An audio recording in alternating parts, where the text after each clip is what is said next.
There are moments in history where the silence is louder than the facts, chapters where time seems to falter and reason fails to explain what was left behind. In the shadows of crumbling monasteries, beneath the faded ink of forgotten manuscripts, and carved into the stone walls of ruined castles, lie enigmas that have defied centuries of scrutiny. The medieval world was not just a time of knights and kings, it was an era steeped in secrets. Strange lights that appeared in the skies long before the telescope, skeletons buried with iron spikes through their hearts, castles built with impossible precision, and texts written in languages no one has ever spoken. Who built these structures? Who recorded these messages? And why do so many of these mysteries seem to vanish just as they near discovery? This is not fiction. These are the real, unsolved riddles of our past, evidence that the Middle Ages may have held knowledge we've lost, or truths we're still not ready to face. So sit back, relax, and let's dive deep into the most haunting and unexplained mysteries of the medieval world. What you're about to discover might change how you see history. The Tower of London looms against the grey English sky, its thick stone walls holding centuries of whispered secrets. Cold, immovable, and ancient, it has stood through war, plague, and dynastic struggle. But for all its history, none of its tales echo quite like the story of two boys, brothers, who vanished within its walls. It is the summer of 1483. England is still trembling in the aftermath of civil war. The Wars of the Roses, a brutal conflict between two rival branches of the royal house of Plantagenet, York and Lancaster, have left the country fractured, its throne a prize more dangerous than it is secure. In this uncertain moment, Edward V, a boy of 12, is named king after the death of his father, Edward IV. His younger brother, Richard, Duke of York, is just 9. Together, they are placed in the Tower of London, ostensibly for their protection, until the young king's coronation. But the coronation never comes. Weeks pass, then months. The boys are seen less and less. By the end of the summer, the sightings stop altogether. And then, nothing. No formal death, no burial, no explanation. They are simply gone. What happened to the princes in the tower? The official version of events at the time begins to shift.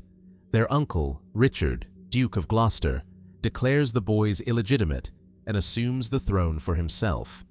He becomes Richard III.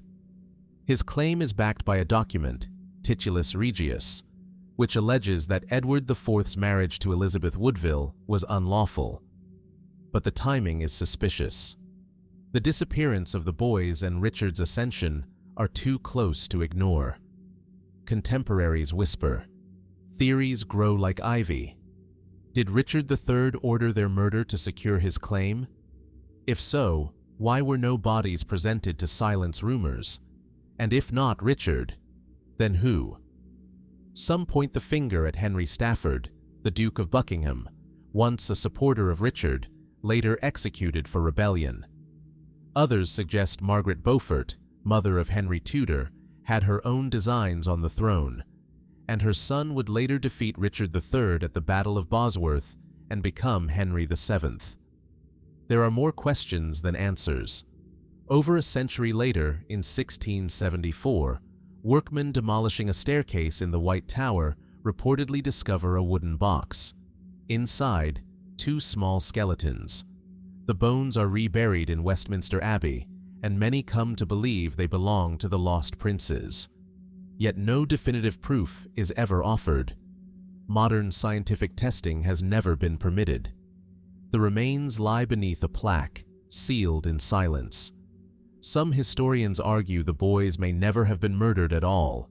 They may have been smuggled away, hidden by loyalists, spirited across the sea, or confined in secrecy for political gain. Decades later, men claiming to be Richard, the younger prince, would emerge in Europe.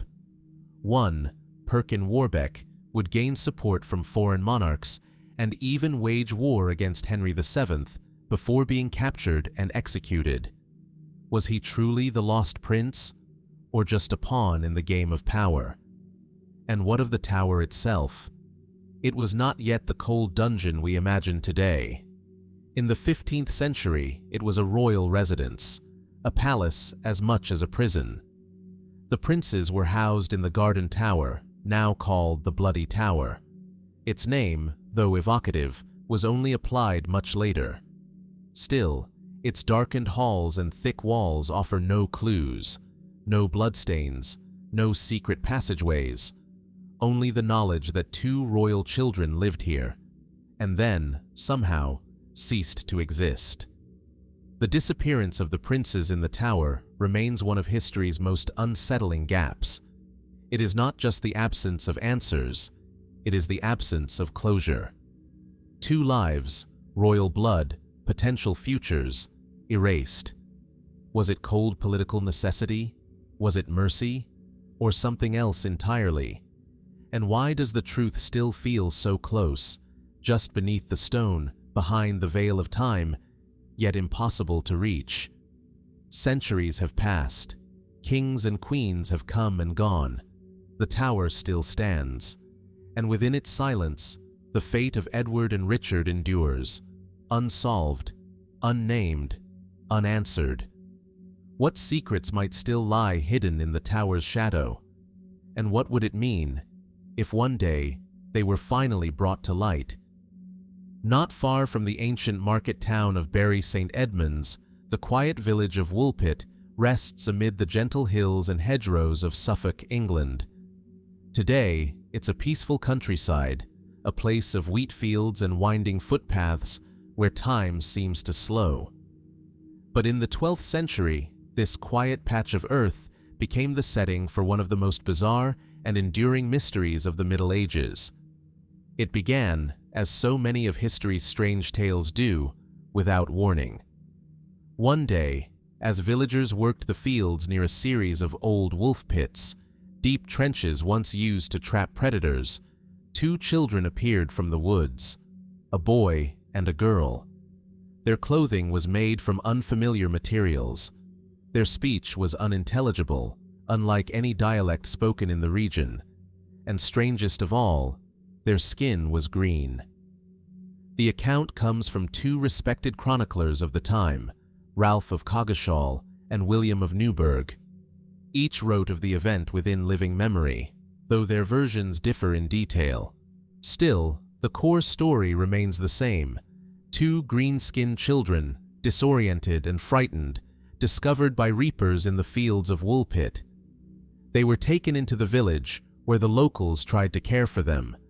But the children refused all food, rejecting bread and meat. Days passed. They grew weaker. Then, according to the reports, someone brought them raw broad beans, still in their pods. Only then did the children eat, eagerly and ravenously.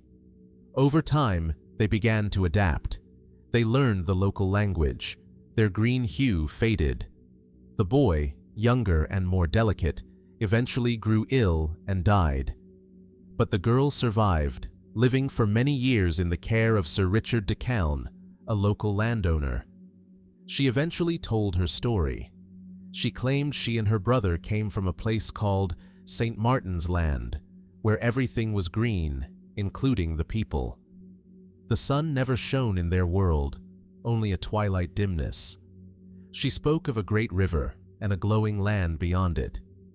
According to her, they had been tending their family's flocks when they heard a strange sound, like the ringing of bells. Following the noise, they entered a cave. They wandered in darkness for what felt like moments, and when they emerged, they were in Woolpit. How much of this story is allegory? How much, if any, is truth? Historians and folklorists have long debated the green children of Woolpit. Some dismiss the account as medieval allegory, a moral tale cloaked in the strange hues of folklore. Others argue the children were real but misunderstood. The green skin, they say, might have been caused by hypochromic anemia, a condition linked to malnutrition that can give the skin a sallow, greenish tint, especially in children deprived of a balanced diet. But this theory raises its own questions. If they were merely sick or starved, where did they come from? Why did they speak no known language? Why did they describe a land of twilight where the sun never rose? And what of the cave? Was it a metaphor or an actual passage between worlds? Another interpretation suggests the children may have been Flemish refugees. During the 12th century, there were Flemish settlements in England, communities that were sometimes isolated and later wiped out by conflict. Perhaps these children were orphaned during political upheaval and wandered into Woolpit confused and traumatized. Their strange language may have been a foreign tongue, their odd clothes simply regional dress.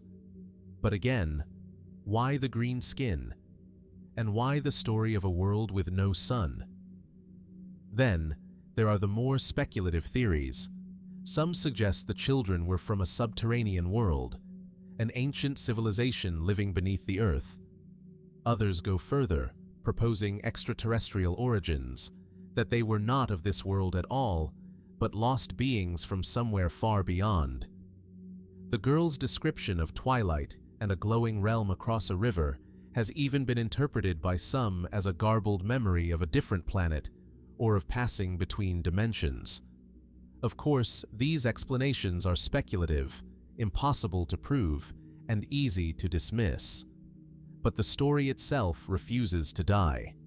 It lingers in academic journals and folklore collections, in children's books and local legends.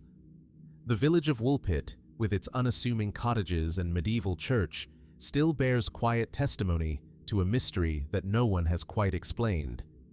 Even today, travelers visit the site of the old wolf pits. They look out across the same green fields where, so many centuries ago, two children appeared, out of nowhere, without names, without explanation. Who were they? Where did they come from? Were they simply victims of famine and war, or evidence of something we have yet to understand? The girl grew up, married, and vanished into the fabric of English life. Her name, her bloodline, may survive today, woven invisibly into the thousands of lives born long after her strange arrival. But the truth of what happened that day in Woolpit remains just out of reach, like the echo of a bell heard in a dream, or the shimmer of a green world seen only once. And so, the question remains, what really happened in Woolpit? And what other forgotten truths still lie buried in the folds of our history, waiting, like those children, to step unexpectedly into the light? It sits under glass, locked in the Voynich Rare Book and Manuscript Library at Yale University. Its pages are yellowed but well preserved, filled with strange looping script and otherworldly illustrations. No title, no author, no known origin. It's small, barely more than 200 pages, but what it contains has baffled historians, linguists, cryptographers, and codebreakers for over a century. This is the Voynich Manuscript. Named after Wilfrid Voynich, the Polish book dealer who acquired it in 1912, the manuscript is, by all appearances, a book created in the late medieval period, carbon dated to the early 15th century. Its vellum pages were likely made sometime around the early 1400s. But what was written on those pages? And more importantly, by whom? The script is unlike anything else in recorded history. Flowing from left to right, it features looping, consistent characters, repeated often enough to suggest a structured language, and yet, the language is entirely unknown. It doesn't match Latin, Greek, Hebrew, or Arabic. It doesn't resemble any ancient or modern alphabet. And despite decades of effort, no one has been able to translate a single sentence. But it's not only the text that confounds, the illustrations are even stranger. There are botanical drawings, plants with leaves and roots, but none that correspond to real species. Some appear almost plausible, while others feel like hybrid inventions from a forgotten world. There are astronomical diagrams showing suns, stars, and zodiac signs, but rendered with a surreal, dreamlike geometry. Some pages are filled with naked women bathing in tubs connected by serpentine tubes, like a cross between alchemy and fantasy. And then there are the circular diagrams, mysterious wheels and starbursts, almost mechanical in design, but accompanied by no recognizable labels. It is as if someone encoded a world's worth of knowledge into symbols only they could understand. Who would create such a thing? Several theories have emerged over the centuries. Some scholars argue it was a pharmacopoeia, a guide to plants and healing, written in code to protect valuable medical knowledge. Others think it may have been an attempt at inventing a new language, constructed with such commitment that it mimics the statistical properties of real speech. Some believe it was the work of an isolated genius, perhaps a monk or recluse, driven to create a language known only to himself. There have even been claims that the book was an elaborate hoax, crafted to seem meaningful but ultimately gibberish. Yet modern analysis has shown patterns in the script too complex, too self-consistent, to be entirely random. And so, the mystery endures. The manuscript passed through many hands before it reached Voynich. There are signs it once belonged to Emperor Rudolph II of the Holy Roman Empire in the late 1500s, a ruler fascinated by the occult and the sciences, who may have paid a small fortune for it. One letter found with the manuscript claims it had been studied by several great minds, including Athanasius Kircher, a Jesuit scholar known for his work on hieroglyphs and mysticism. But no record of a successful translation exists, only fragments of correspondence filled with uncertainty and wonder. In recent decades, the manuscript has been subjected to computer analysis, linguistic modeling, and even artificial intelligence. Some researchers believe it may follow an underlying grammatical structure. Others have proposed that the text encodes phonetic sounds from a lost dialect. Still, no one has cracked its code. Of course, there are more speculative theories. Some believe the Voynich manuscript came from a lost civilization, its knowledge preserved in a language now extinct. Others suggest it contains alchemical secrets, recipes for transmutation, or maps of the cosmos drawn from another worldview.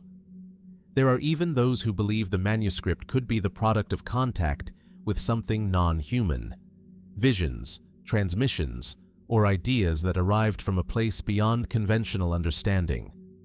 But without a key, we are left with silence, words that cannot speak, drawings that point nowhere, meaning that remains out of reach. And perhaps that is what draws us back to it, again and again. There is something haunting about a book that no one alive can read, something almost sacred in the idea of a knowledge so carefully protected that it has survived fire, war, and time itself, only to remain locked just beyond our grasp. The Voynich manuscript is not just a puzzle, it is a mirror, reflecting our hunger to understand, to decode, to explain the unknown. And perhaps, in some way, it was meant to do exactly that, not to reveal answers, but to remind us of the limits of what we know. And so we must ask, who held the pen that wrote these pages? What did they see? What truth, or fiction, did they seek to preserve in a language that would resist the ages? And could it be that the manuscript is waiting, not to be solved, but simply to be seen, again and again, as a testament to the deep and enduring mystery of the human mind? Across the sweeping grasslands of northeastern Mongolia, the wind moves like a ghost, soft, steady, unyielding. The land rolls outward in every direction, unbroken by city or monument. Wild horses run free, and eagle hunters still ride beneath skies that seem untouched by time. But hidden somewhere beneath this vast, open horizon may lie one of history's greatest secrets, the the final resting place of Genghis Khan. He was born as Temujin, sometime around 1162, into a world of tribal warfare, betrayal, and endless struggle. But through unmatched strategy, charisma, and ruthless ambition, he forged a new name for himself, Genghis Khan, the universal ruler, and created the largest contiguous empire the world has ever known. His armies swept across Asia and into Europe, reshaping civilizations and rewriting the political and cultural map of the medieval world. And yet, for all his power and presence in life, Genghis Khan vanished in death. When he died in 1227, somewhere in the remote mountains of northern China or southern Mongolia, his body was hidden. According to legend, his funeral escort killed anyone they passed to preserve secrecy. Once the grave was completed, the soldiers who dug it were allegedly executed. The burial site was trampled by horses to erase all traces. Some accounts even claim that a river was diverted to flow over the tomb, burying it forever beneath the shifting soil. No stone marker, no monument, no written record of its location. It was the perfect disappearance. But why would one of the most influential men in history choose to vanish like this? Mongol custom may hold part of the answer. Genghis Khan, despite his global impact, was deeply tied to the traditions of his people. Mongols believed the earth was sacred, and burials were meant to return a person to nature, quietly, without disturbance. For all his imperial ambitions, Genghis was, at his core, a man of the steppe. In death, he may have chosen humility. Or, perhaps his followers believed that his power would remain strongest if he could not be found. Centuries later, we are still searching. Historians have scoured ancient texts, satellite imagery has been deployed, and archaeological expeditions have ventured deep into the Mongolian wilderness. Most efforts have focused on the Khenti Mountains, a sacred region believed to be closely connected to his life and legacy. But the land resists intrusion. Many local Mongolians believe the tomb should remain untouched. That disturbing the grave of Genghis Khan would bring misfortune, or worse. In 2004, a team using ground-penetrating radar discovered what may have been a buried complex near the Onon River. Strange anomalies, walls, chambers, and even possible burial pits appeared beneath the surface. But no excavation followed. Permission was denied. To this day, the site remains undisturbed. Other expeditions have focused on the Ik Korig, or Great Taboo, a forbidden zone declared sacred during the time of Genghis Khan and protected by royal guards for centuries. Even now, the region is remote, sparsely inhabited, and difficult to access. Could his tomb lie somewhere within those untouched valleys, shielded by centuries of reverence and secrecy? There are also theories, more speculative in nature, that suggest the tomb may not be in Mongolia at all. Some have proposed that his body was brought farther west, buried in Central Asia near the Silk Road, or even entombed in a hidden chamber beneath a now-lost fortress. Others imagine a vast underground mausoleum filled with gold and weapons, concealed by the sands of the Gobi Desert. Still, no solid evidence has ever emerged, and that may be exactly how it was intended. What makes this mystery so compelling is not just the absence of physical proof, but the silence that surrounds it. Genghis Khan was not merely a conqueror, he was a living legend in his own time. His name inspired fear across continents. He reshaped cities, toppled dynasties, and connected distant worlds through war, trade, and diplomacy. And yet, we do not know where he rests. There is something powerful in that silence, something intentional. Perhaps the greatest emperor of the medieval world wished to dissolve into the land he loved. Perhaps his legacy, measured not in monuments, but in maps redrawn and nations born, is his true memorial. Or perhaps, somewhere beneath the grass and earth, Untouched and waiting, the tomb of Genghis Khan remains intact, guarding secrets that have not seen the light in 800 years. Would discovering it rewrite history? Would it bring us closer to the man behind the myth, or would it take something essential away?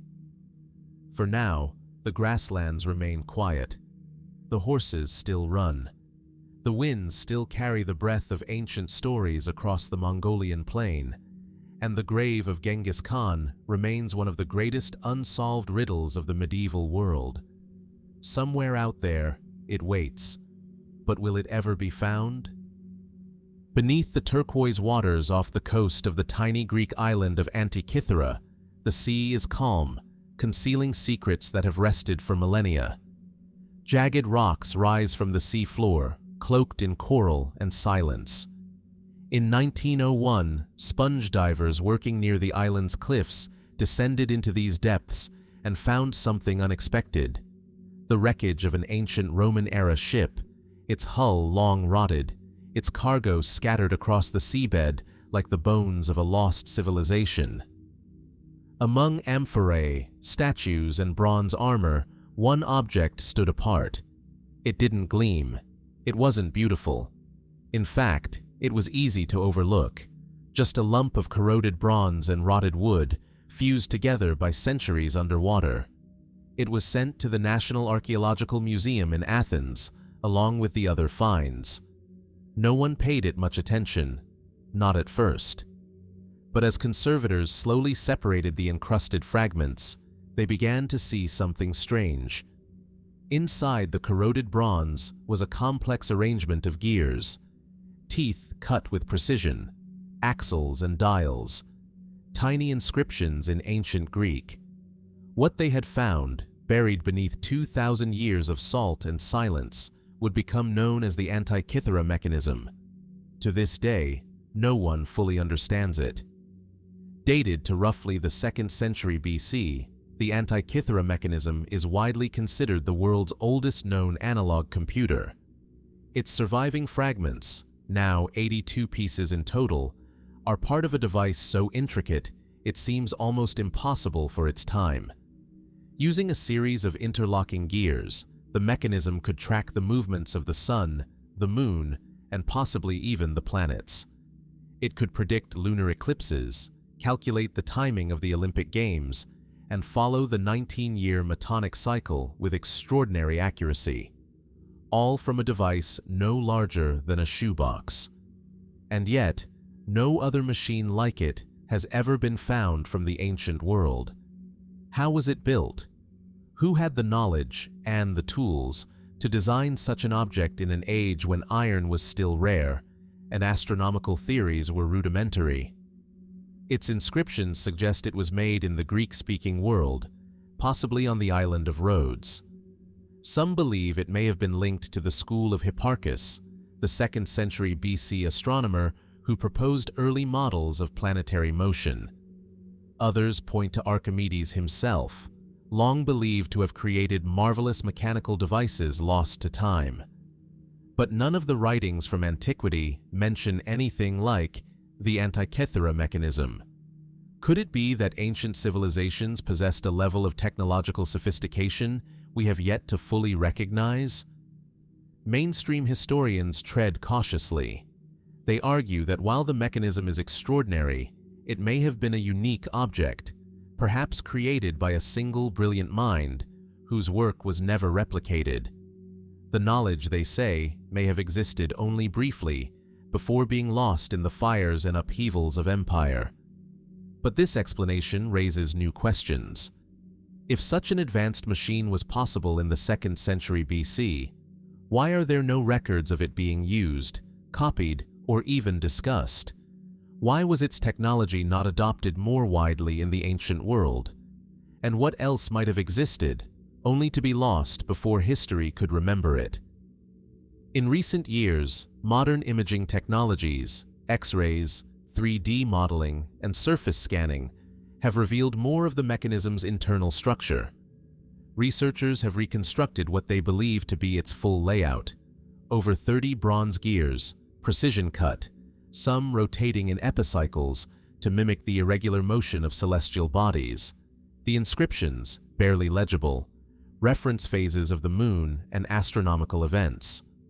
One panel may even serve as an eclipse predictor, complete with a rotating dial that identifies the kind of eclipse, solar or lunar, total or partial.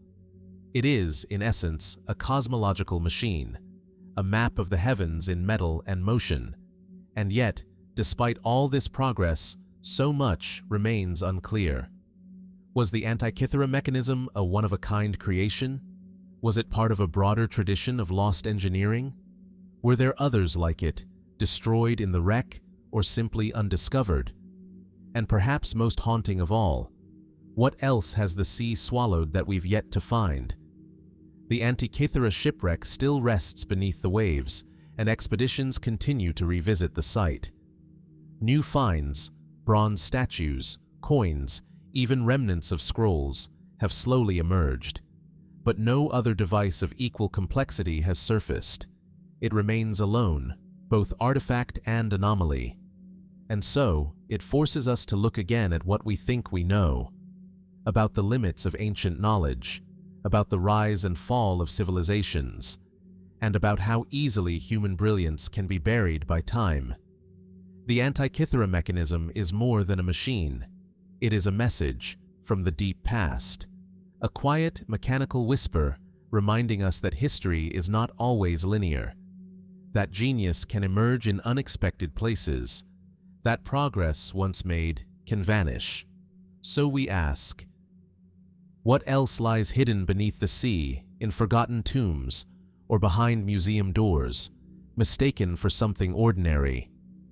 And how many more wonders like this one have slipped through the cracks of time, waiting, patiently, to be rediscovered?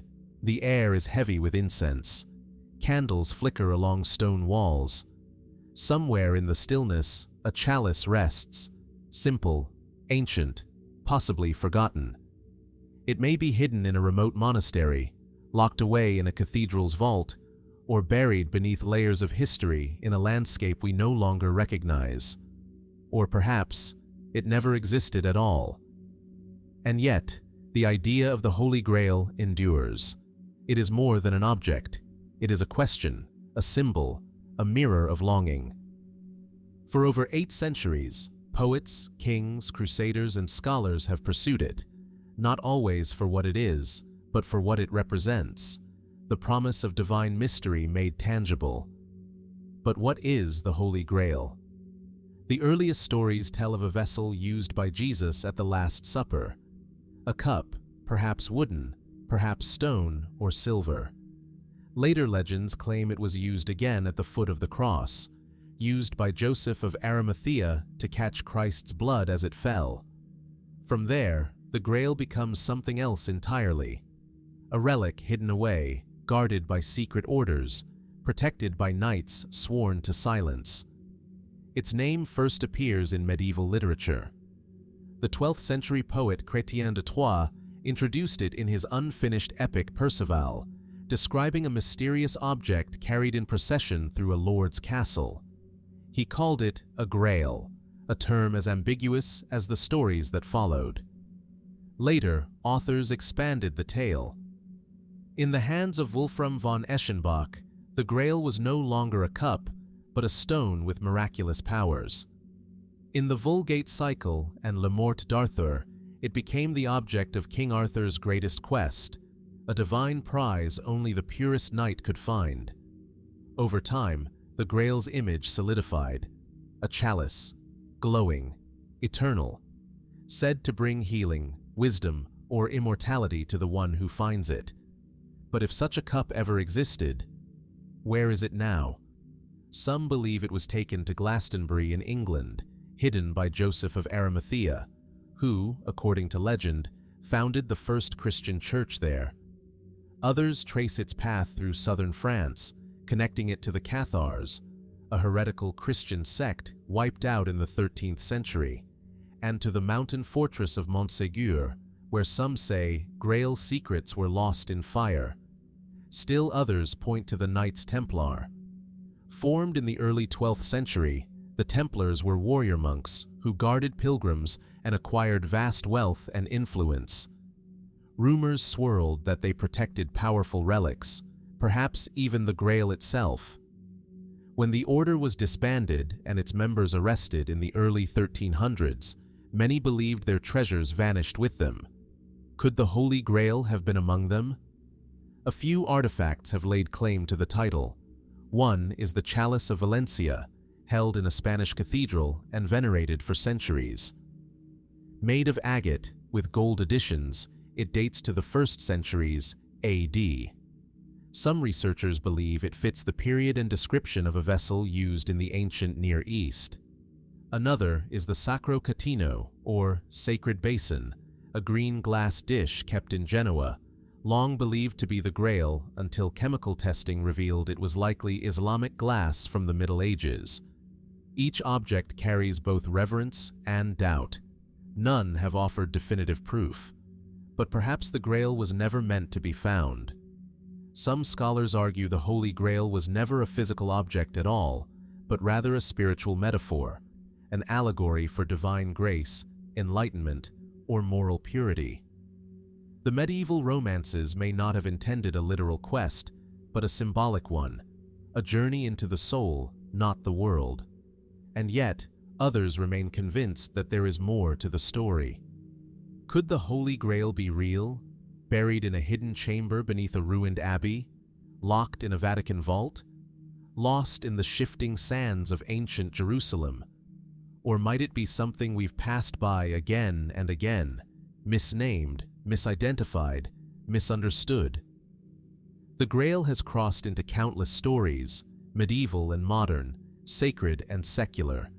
It has become a beacon in films, novels, and conspiracies, a symbol of ultimate truth, hidden just out of reach.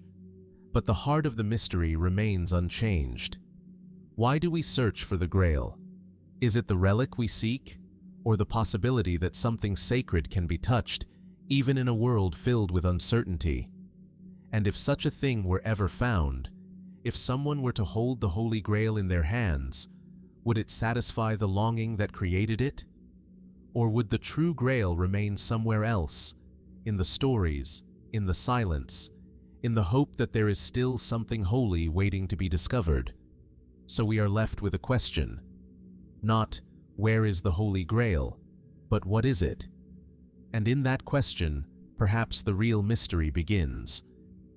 In the heart of Paris, just a few quiet blocks from the banks of the Seine, there once stood a fortress known as the Temple. Its towers, now long gone, once housed knights draped in white cloaks marked with red crosses. They were warrior monks, guardians of pilgrims, and stewards of secrets. And it was here, in the year 1307, that the downfall of the Knights Templar began.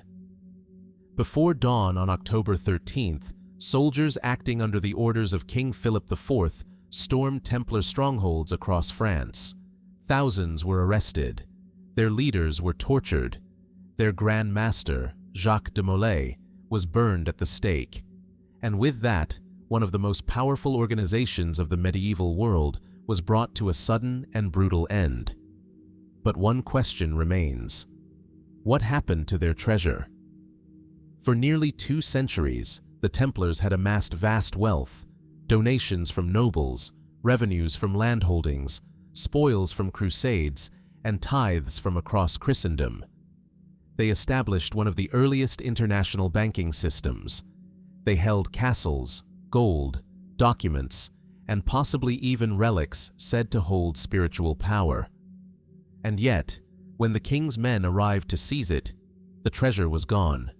No gold, no scrolls, no reliquaries, nothing. Was it moved before the arrests, hidden in secret tunnels? Was it ever material in the first place, or something more elusive, more symbolic? The mystery begins with the scale of Templar influence. Founded in the early 12th century, the Order of the Knights Templar was established to protect pilgrims traveling to the Holy Land. But they soon grew into something much greater, an independent, multinational force answering only to the Pope. They controlled ports, trade routes, and strongholds from Jerusalem to London. Their wealth, however, made them a target. King Philip of France, heavily in debt to the Templars, feared their power. When he moved against them, it was swift and coordinated, but his plan hinged on one assumption: that the treasure would be within reach. And yet, even after weeks of interrogations, torture, and inquisitions, no detailed record of the treasure's fate ever emerged. Some point to the port of La Rochelle, where Templar ships were last seen days before the arrests. Could they have fled by sea, carrying the treasure westward, to Portugal, to Scotland, or even across the Atlantic? Others suggest the riches were buried beneath their fortresses, sealed behind stone walls, or lost in subterranean crypts. In recent centuries, excavations of old Templar sites have uncovered hidden chambers, but no treasure, only silence. The Church of Sainte-Marie-Madeleine in Rennes-le-Château, a small village in southern France, has long been linked to rumors of Templar gold. Local legends speak of strange wealth, secret codes in the church's decoration, and underground vaults. But investigations have offered more speculation than certainty. And then there is the chapel at Rosslyn in Scotland, built in the 15th century by the Sinclair family, long rumored to have Templar connections. The chapel's stonework is filled with strange carvings, green men, stars, and unidentifiable plants. Some believe the Templar treasure, or at least part of it, was hidden beneath Rosslyn's foundations, safeguarded by a lineage of quiet protectors. Still, no proof has surfaced. The idea of the Templar treasure has been transformed over time, expanded from gold and relics to something more mythic. Some claim it included the Holy Grail. Others say it was ancient knowledge, scrolls from the Temple of Solomon, or evidence that could shake the foundations of the church itself. These theories, of course, live mostly at the edges, difficult to verify, impossible to dismiss outright. What we do know is this: the Templars were more than just soldiers. They were record keepers, builders, thinkers. They left behind a trail of architecture, rituals, and symbols that still stir curiosity today. Their sudden disappearance left a void into which centuries of speculation have poured. Why didn't they resist? Why were they so easily undone after 200 years of power? And if they foresaw their end, as some writings suggest, could they have hidden not just their wealth, but their legacy? Modern searches continue. Explorers and historians have combed through archives, scanned landscapes with radar, even dived into flooded tunnels in search of clues. Some claim the treasure was never about gold, but ideas, a map of ancient truths, a challenge to authority, a key to secrets that remain buried not in earth, but in silence. Others still believe the treasure waits, beneath a ruined commandery in southern France, in a hidden chamber below Jerusalem, or aboard a lost shipwreck resting at the bottom of the sea. And so, the question lingers: what did the Templars take with them into the shadows? And could it be that the greatest treasure of the medieval world has yet to be found? The summer of 1518 settled hot and heavy over the city of Strasbourg, in what was then part of the Holy Roman Empire. The cobblestone streets buzzed with the sounds of life, market chatter, church bells, and the murmurs of a population worn thin by famine, disease, and political unrest. And then, something strange began. It started with one woman. She stepped into a narrow street and began to dance. Not to music, not in joy. Her movements were frantic, compulsive, her eyes wide, her face blank. She danced for hours, then for days. By the end of the week, more had joined her. Dozens, then hundreds, men, women, even children. They danced in alleyways, in open squares, in front of churches and markets. Their bodies twitched and convulsed with a rhythm no one could hear. Some collapsed from exhaustion, Others broke bones. A few, it is said, danced themselves to death. It became known as the Dancing Plague of 1518, and to this day, no one knows exactly why it happened. Historical records confirm the event. Physicians of the time wrote of it with bafflement. City council records documented the deaths. Church leaders issued prayers. Doctors prescribed movement, believing the dancers were overheated and needed to dance the fever out. In a surreal response, authorities even hired musicians to accompany the afflicted, hoping structure might soothe what they thought was an imbalance of the humors. But the dancing didn't stop. It lasted for weeks. As the heat pressed on and bodies gave out, the city of Strasbourg became a stage for something no one could name. Part affliction, part performance, entirely unexplainable. Modern scholars have offered several theories. One of the most cited is ergot poisoning, a form of fungal contamination in rye bread that can cause hallucinations, convulsions, and delirium. The fungus, known as Claviceps purpurea, produces a chemical similar to LSD. Could the entire population have been affected by a mass foodborne toxin? It seems possible, except that ergot poisoning typically causes stiffness, not extended physical movement. It also does not explain why the victims danced in organized groups, or why the episode repeated in lesser forms in other towns across medieval Europe. Another explanation points to mass psychogenic illness, a kind of shared psychological response to trauma, stress, or fear. The early 1500s were marked by widespread famine, outbreaks of disease, and religious anxiety. Strasbourg was no exception. The people were stretched thin, desperate, uncertain, and vulnerable. Could the dancing have been a subconscious release, a collective break from the unbearable weight of the world? Some historians believe so. They argue the dancers were victims not of a virus or poison, but of the human mind under pressure, channeling grief and fear into uncontrollable physical expression. But if so, why dancing? Why movement so violent that it led to injury or death? Theories grow more speculative from there. Some see a connection to religious ritual. Medieval Europe was thick with beliefs in saints and miracles. One saint in particular, Saint Vitus, was associated with dancing fits and strange convulsions. Could the dancers have believed themselves possessed? Were they enacting a misunderstood form of devotion? Or were they, perhaps, trying to avoid divine punishment? There are even those who suggest the phenomenon was triggered not by trauma or belief, but by something older, something deeper. A memory of ancient rites, long suppressed by church doctrine, emerging like an echo from the human subconscious. Were these uncontrolled dances the resurfacing of a forgotten ritual? A cry from the collective past? And yet, there is no conclusive evidence for any of it.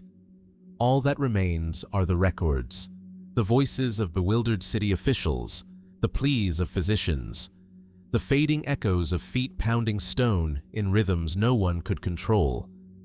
Some accounts suggest the dancers were eventually taken to a mountaintop shrine and made to walk in a procession, prayed over, blessed, and told to repent. After that, the epidemic began to subside, but the memory lingered. The dancing plague of 1518 was not the first incident of its kind, nor the last. Smaller outbreaks of choreomania, as it came to be called, were recorded throughout the Middle Ages, but Strasbourg remains the most extreme, the most haunting. What happened that summer? Was it madness, poison, faith, mass trauma, or was it something we still don't have the language to describe? And perhaps most unsettling of all, could it happen again? Even now, the idea of the body taking over, moving without will or reason, remains deeply unsettling.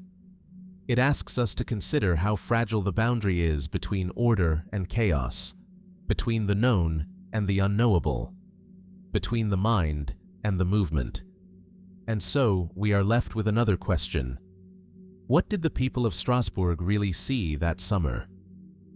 And what secret, still unnamed, danced through their streets and vanished, just as mysteriously as it came? The Bastille. Cold stone walls, heavy with damp, echoing with the clink of chains and the hush of secrets.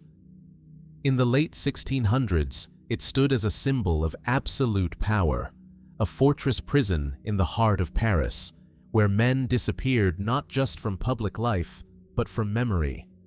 And somewhere inside, behind a locked door, there lived a prisoner who would become one of the most enduring enigmas in European history.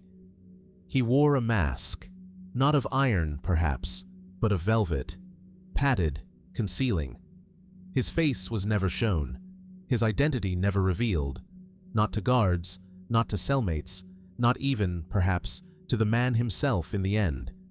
We know him only as the man in the iron mask. The story begins not in myth, but in documented fact. French state archives confirm that such a prisoner existed.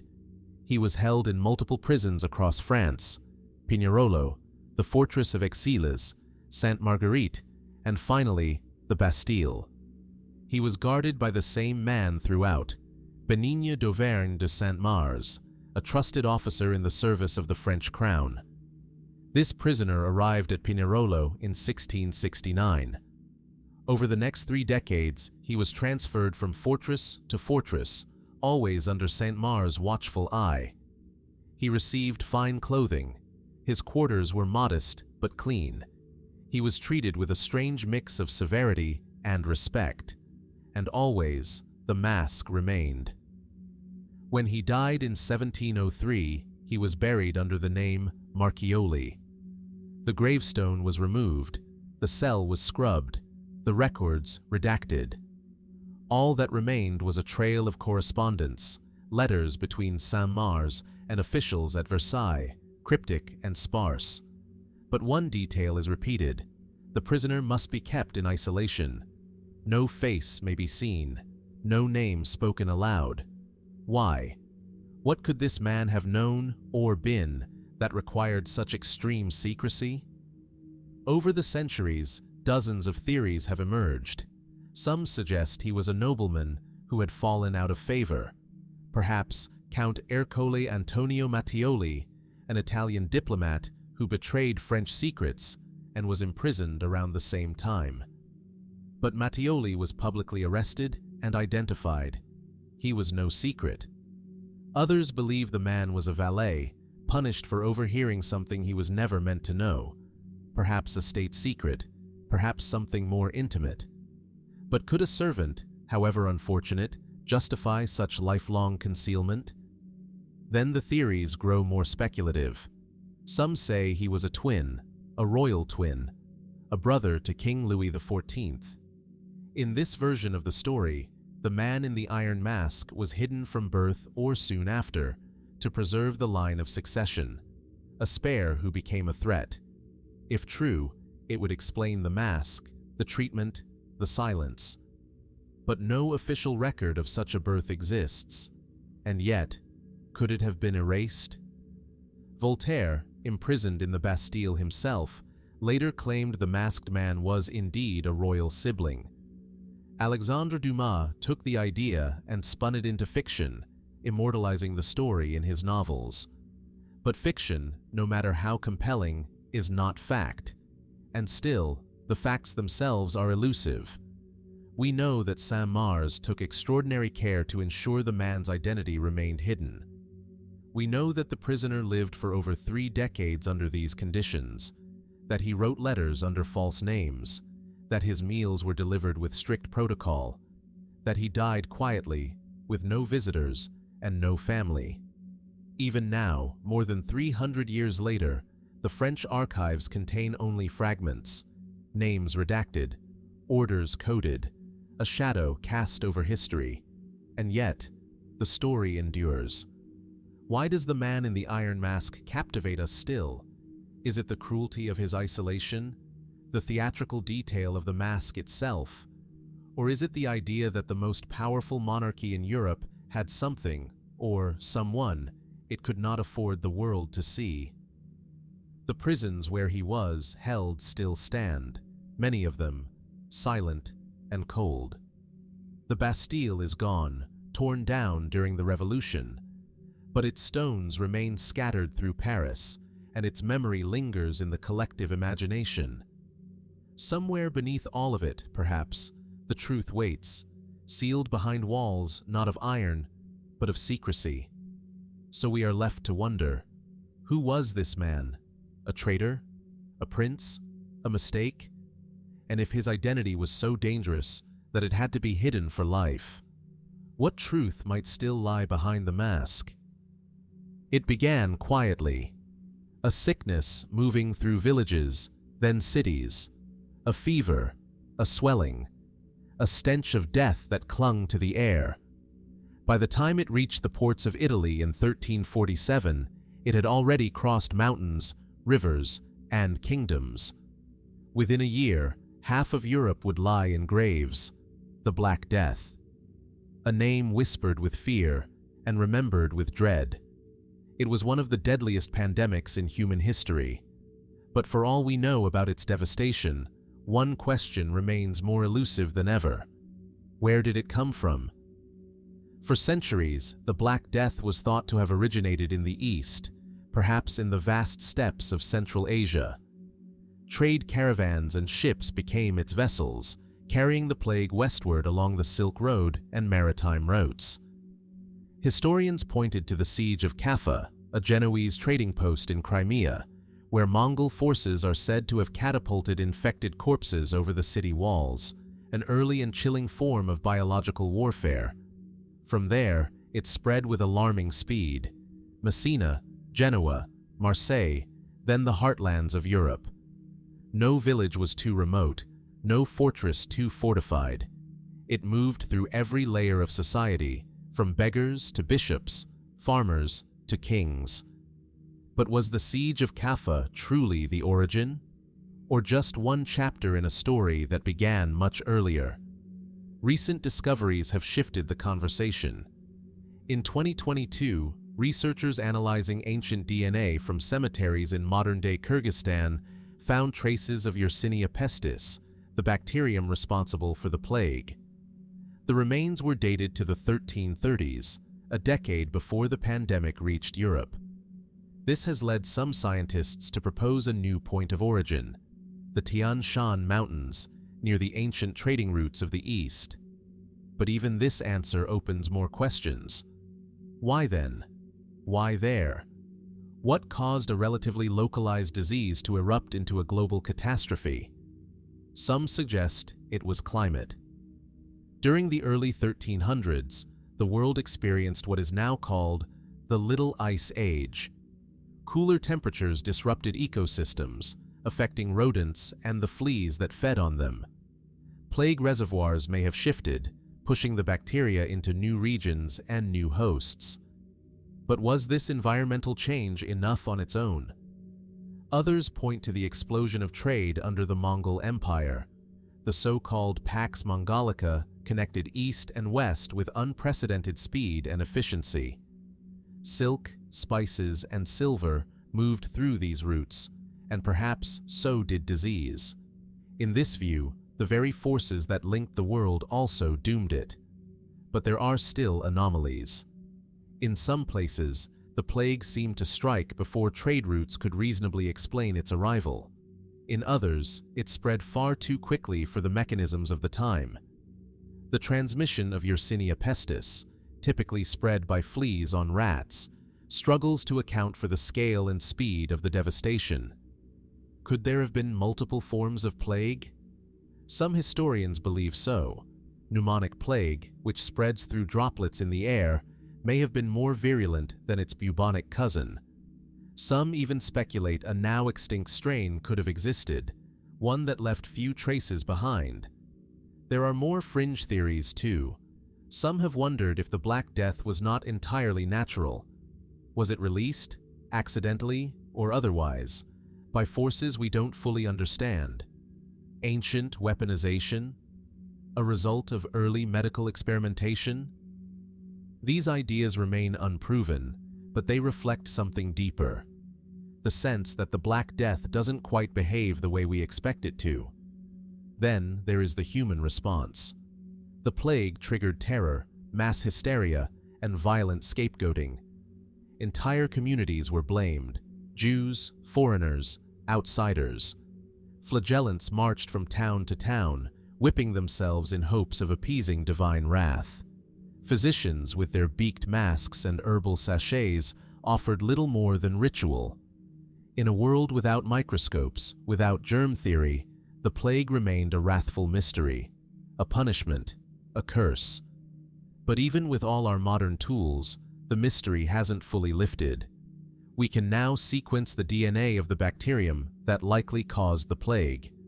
We can map its movements, trace its genetics, and build models of its spread. And yet, the origin remains strangely fluid, an answer that shifts each time we come closer. How did a microscopic organism cause the collapse of societies, the rise of superstition, and the reshaping of Europe's population for generations to come? How could something so small, so silent, leave such a massive footprint? And if the conditions that birthed the Black Death once aligned, climate, trade, movement, mutation, could they align again? The burial pits of the plague are now covered with earth and memory. Mass graves lie beneath cities that have risen anew. But in the soil, in the bones, in the blood, the story continues. So we are left to ask, where, truly, did the Black Death begin? And what secrets of its origin still sleep, waiting to be uncovered by time, science, or fate? In a quiet, climate-controlled room in Stockholm's National Library, a single book rests behind glass. It is taller than most children, nearly 3 feet high, weighing over 160 pounds. Its pages, vellum made from the skins of more than 160 animals, are yellowed with age but intact, their ink still dark, their letters as sharp and deliberate as the day they were written. This is the Codex Gigas, the giant book. But it is better known by a far more ominous name, the Devil's Bible. Created in the early 13th century, likely within the Benedictine monastery of Podlajic in Bohemia, now the Czech Republic, the Codex Gigas is not just remarkable for its size. It is remarkable for what it contains. The entire Latin Vulgate Bible is included, yes, but so are other works: medical treatises, historical texts, penitential laws, magical formulas, and exorcisms. It is a compendium of medieval knowledge, sacred and profane, collected between 2 covers. But the mystery is not just in the contents, it's in the creation. According to legend, the book was the work of a single monk, a man who, having broken his monastic vows, was sentenced to be walled alive within the monastery. Facing death, he begged for a second chance, not to escape punishment, but to redeem himself by creating a book that would glorify the monastery for eternity. The abbot agreed, but only if the book could be finished in a single night. A task, by all measures, impossible. And so, the monk worked. But as the night deepened and the hour grew late, he realized he could not complete it alone. And so, he made a bargain. He did not pray to God. He called upon something else: the devil. The tale says the book was finished by morning, and in the center of the Codex Gigas, taking up an entire page, is an illustration, striking, unsettling, and utterly unlike anything else in medieval Christian manuscripts. It is the devil. He stands alone on the page, towering with green claws, red-tipped horns, and bulging eyes. He wears nothing but a loincloth of ermine, the fur of royalty. He stares straight ahead, mouth open in a grim, knowing smile. Why would such a figure be placed in a religious manuscript? No accompanying page depicts heaven. No angel mirrors him. The devil is framed by silence, alone in his page, unopposed, unchallenged. Is it merely symbolic, a warning of sin and damnation, or something more literal? Scholars have examined the Codex Gigas for centuries. They marvel at its calligraphy, all uniform, written in what appears to be a single hand. No inconsistencies in ink color, no signs of fatigue, no shift in style. As though it had been written in one continuous flow, uninterrupted by sleep or time. Some estimate it would take a trained scribe over 20 years to complete such a manuscript. Others, more conservatively, suggest 5. But in either case, the idea that one man could complete it in a single night seems impossible, unless he had help. Of course, historians caution against the supernatural. They point to the context of the time, a monastic culture where devotion and discipline could span decades. The book may have been the life's work of a single monk, copied slowly, page by page, in near monastic isolation. But even this explanation leaves questions. Why the size? Why include exorcism rituals beside scripture? Why that image, so large, so deliberate? The book has had a troubled history. After its creation in Bohemia, it was moved to the monastery at Brumov, and later to the Royal Library in Prague. In the 17th century, it was seized as war booty by Swedish forces during the 30 Years' War and brought to Stockholm, where it remains today. In 1697, during a fire at Stockholm's royal castle, the Codex was thrown from a window to save it from the flames. It survived, barely. A few pages were lost, others singed, but the heart of the book, the secrets it carries, remained intact. Some have suggested the missing pages once contained forbidden texts, perhaps apocryphal gospels, or a second depiction to balance the devils. Others believe the pages may have been removed intentionally to silence a message too dangerous to preserve. And so, the book endures, monumental, complete, and incomplete at once. Its creation shrouded in uncertainty, its purpose unclear. Was it a sacred text, a library in miniature, a penance, or a product of obsession? The Devil's Bible asks not just who made it, but why. What drove one man, or one legend, to assemble so much knowledge, so much darkness, into a single object? And what does it mean that after all these centuries, we are still drawn to it? Perhaps because it stands as a reminder that even in a time of faith, fear remained.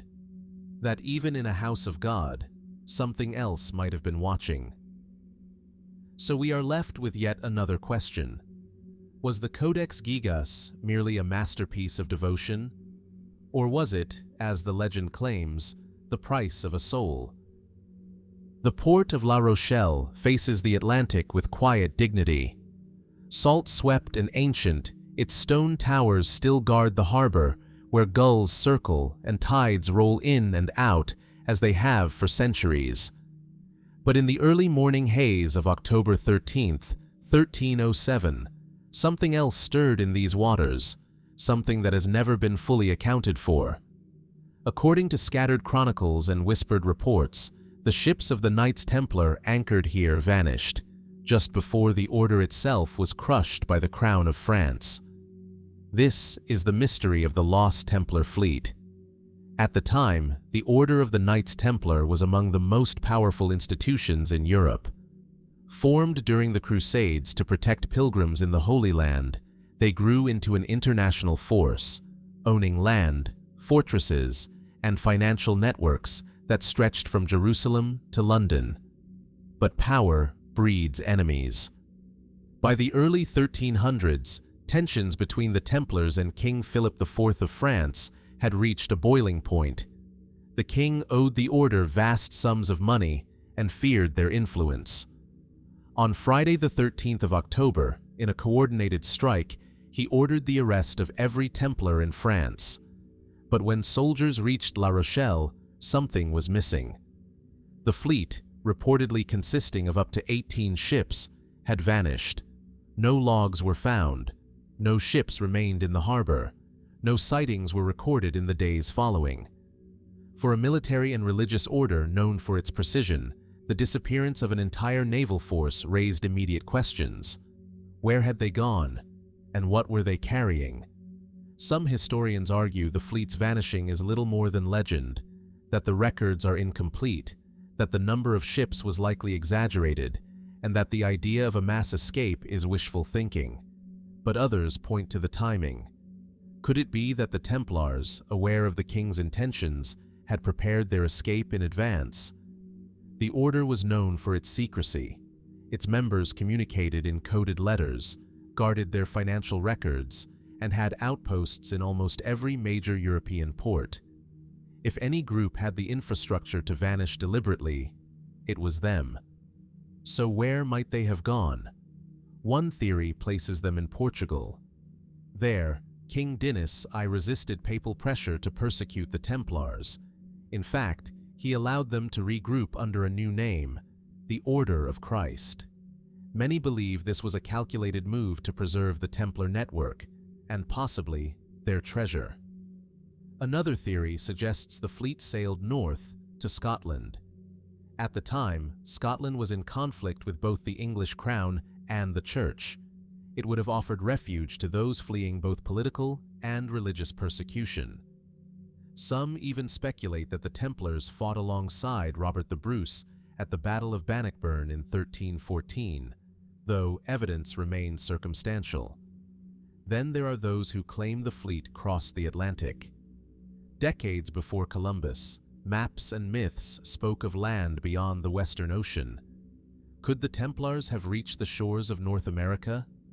Some theorists point to carvings in Nova Scotia, stone crosses in New England, and the mysterious layout of the supposed Templar-linked Rosslyn Chapel in Scotland as clues in a trail leading westward. It is a romantic idea, Templars as explorers of a new world, but it remains highly speculative. Still, the question persists. What did the fleet carry? If the Templars were indeed forewarned, did they escape with gold? With relics? With scrolls or artifacts from the Holy Land? Could the fleet have been tasked with hiding something, not just from the king, but from history? Some believe the fleet's disappearance is tied to other Templar mysteries, the lost treasure, the Holy Grail, the Ark of the Covenant. These claims, while captivating, often blur the line between history and legend. Yet the power of the story lies in its possibility, in what we don't know. What we do know is this. After the arrests in 1307, the official records fall silent. The ships are never accounted for. The ports list no arrivals. The order dissolves under persecution, but something about its end feels incomplete. La Rochelle, once a bustling hub of Templar commerce, becomes a quiet city once again. The towers still stand, watching the sea. And somewhere beyond the horizon, the fate of the Templar fleet is still unknown. Was it lost to storms? Did it scatter and dissolve into anonymity? Or did it succeed in its mission, to preserve something too important or too dangerous to be left behind? So we are left, once again, with questions. What did those ships carry into the mist? And could it be that the answers still lie beneath the waves or hidden in a forgotten bay, waiting to be discovered by someone who finally knows where to look? High above the Languedoc plain, the ruins of Montségur cling to the mountaintop like a scar. Its broken walls and shattered towers gaze down on forests and valleys once soaked in blood. The wind howls through the stone corridors, where once, centuries ago, a different kind of faith dared to take root. Here, in the early 13th century, the Cathars made their final stand. They called themselves the Good Christians. A dualist sect of Christianity, the Cathars believed the material world was a prison, a creation of an evil force. True purity, they taught, was found in rejecting the physical, embracing the spiritual, and living in absolute simplicity. They opposed the wealth and corruption of the Catholic Church. They rejected the sacraments, the cross, even the idea that Christ had ever possessed a human body. To the church, they were heretics. To the people of Languedoc, they were something more: teachers, healers, mystics. Their popularity grew. So did the fear in Rome. In 1209, Pope Innocent III launched the Albigensian Crusade, a campaign not against Muslims or pagans, but against fellow Christians. Entire towns were wiped out. Tens of thousands were slaughtered. The region was ravaged by inquisitors, its culture erased piece by piece. But some Cathars survived, and as they retreated deeper into the mountains, a legend began to form. It is said that the Cathars possessed a great treasure, not a hoard of coins or gems, but something older. Some believe it was a sacred text, perhaps a lost gospel, or a version of the Book of John, unlike any known to the Church. Others suggest it was the Holy Grail itself, a spiritual relic passed down through secret hands. Whatever it was, the legend holds that the treasure was hidden before Montségur fell. In 1244, after months of siege by Crusader forces, the fortress was finally overrun. Over 200 Cathars who refused to recant were burned alive at the foot of the mountain in what came to be called the Field of the Stake. But just before the final assault, 4 Cathar Perfecti, the most devout spiritual leaders, are said to have escaped down the cliffs at night, carrying with them the treasure of the Cathars. And then, nothing, no sign, no trail, only silence. What was it that they carried? Some believe the treasure lies buried in the caves of the nearby Sabarthes Mountains, a place long associated with ritual and myth. Others point to Rennes-le-Château, a village steeped in its own shadowy legends. Still others believe the Cathar secret was not physical, but spiritual, passed from generation to generation in whispers and symbols. There are documents, fragments of letters, records of inquisitions, testimonies from frightened villagers. They speak of relics, of knowledge forbidden by Rome, of something too dangerous to fall into the hands of the Church. But no definitive proof has ever surfaced. Modern searches have yielded tantalizing clues. Hollow chambers hidden beneath old Cathar sites, strange inscriptions carved into cave walls, coins, artifacts, texts written in unknown ciphers, but nothing that can be definitively linked to the final flight from Montségur. Skeptics argue that the treasure is a fabrication, a romantic myth born out of tragedy, that the Cathars, poor and persecuted, had nothing to hide. But the consistency of the legend, told across centuries and regions, is hard to dismiss. Could a secret have survived all this time? And if so, what truth does it conceal? The mystery of the Cathar treasure is not just about gold or relics. It is about a lost worldview, a faith that dared to reject power and hierarchy, a people who chose death rather than compromise their beliefs. It is about what vanishes when an idea is destroyed, and what might survive beneath the ashes. Montségur still stands, its stones warm in the sunlight, its silence undisturbed. Pilgrims and seekers still climb the winding path to its summit, looking not for treasure, but for answers, for something that history has not yet erased. And so we ask, did the Cathars truly carry something down the mountain? A scroll? A truth? A flame of knowledge meant to be kept alive in secret? Or was the treasure never an object at all, but the mystery itself, still waiting to be uncovered? Somewhere in the shadows of southern France, the past has yet to speak its last word. High above the city of Granada, the whitewashed chapel of Sacramonte overlooks a winding mosaic of tiled roofs, cypress trees, and distant mountains. The air here carries the scent of wild thyme and old stone. From this hilltop, the past seems close, almost reachable. And it was here, in the late 16th century, that something extraordinary was discovered. Inside a small cave beneath the chapel, workers found a set of sealed lead tubes. When opened, They revealed thin sheets of lead, carefully beaten into the shape of books. Each page was inscribed with strange writing, an unfamiliar script that mixed Arabic characters with Latin and symbols unlike any known alphabet. Alongside these lead texts were relics, bones said to belong to early Christian martyrs, crosses, and wooden boards etched with cryptic messages. The discovery stunned the local clergy. What were these objects? Who had buried them? And what secrets did the books contain?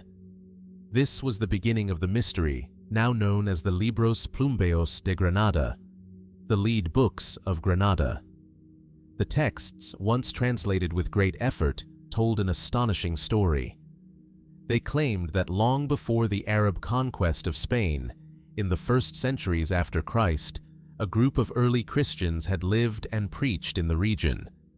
These followers were described as devout, multilingual, and peaceful. They bore teachings that emphasized tolerance between Christians and Muslims, and they revered the Virgin Mary above all. The messages were apocalyptic in tone, warning of dark times ahead, but promising eventual unity through divine wisdom. For many, it seemed like a miracle. Here, at the intersection of Christian and Islamic worlds, was a document that bridged the divide, a vision of harmony embedded in the very soil of Granada. Clerics began to see the lead books as divine confirmation of Spain's sacred destiny. Processions were held, pilgrimages made, and the chapel of Sacromonte was elevated to a site of holy significance. But not everyone was convinced.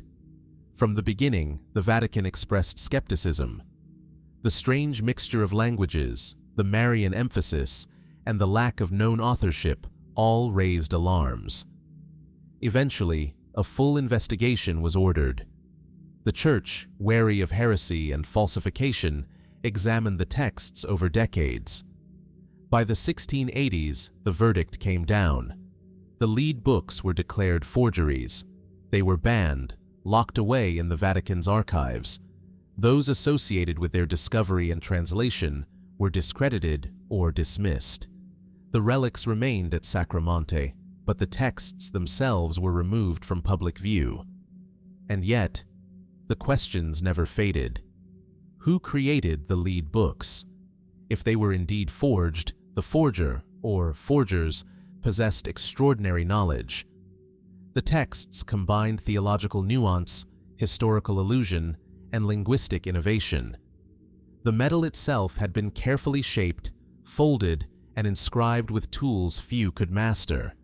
And the messages, complex, mystical, and inclusive, seemed far ahead of their time. One theory points to a group of Moriscos, Muslims who had converted to Christianity after the Reconquista, many of whom were still persecuted and distrusted. These crypto-Muslims may have forged the texts as a way to protect their culture and faith under the guise of early Christianity, blending Islamic and Christian elements into a shared origin story. If true, the lead books become less of a hoax and more of a survival mechanism, an attempt to rewrite memory, to reshape the past into something that could offer safety. Others argue the books may have originated within mystical Christian sects interested in Marian theology and apocalyptic visions. The esoteric tone of the texts bears similarities to Gnostic writings, long suppressed by the Church. Still others point to more speculative ideas. Were the books truly forgeries, or was the Church's rejection a political decision? Do the messages point to a deeper historical truth that challenged religious orthodoxy too strongly to be tolerated? Modern scholars remain divided.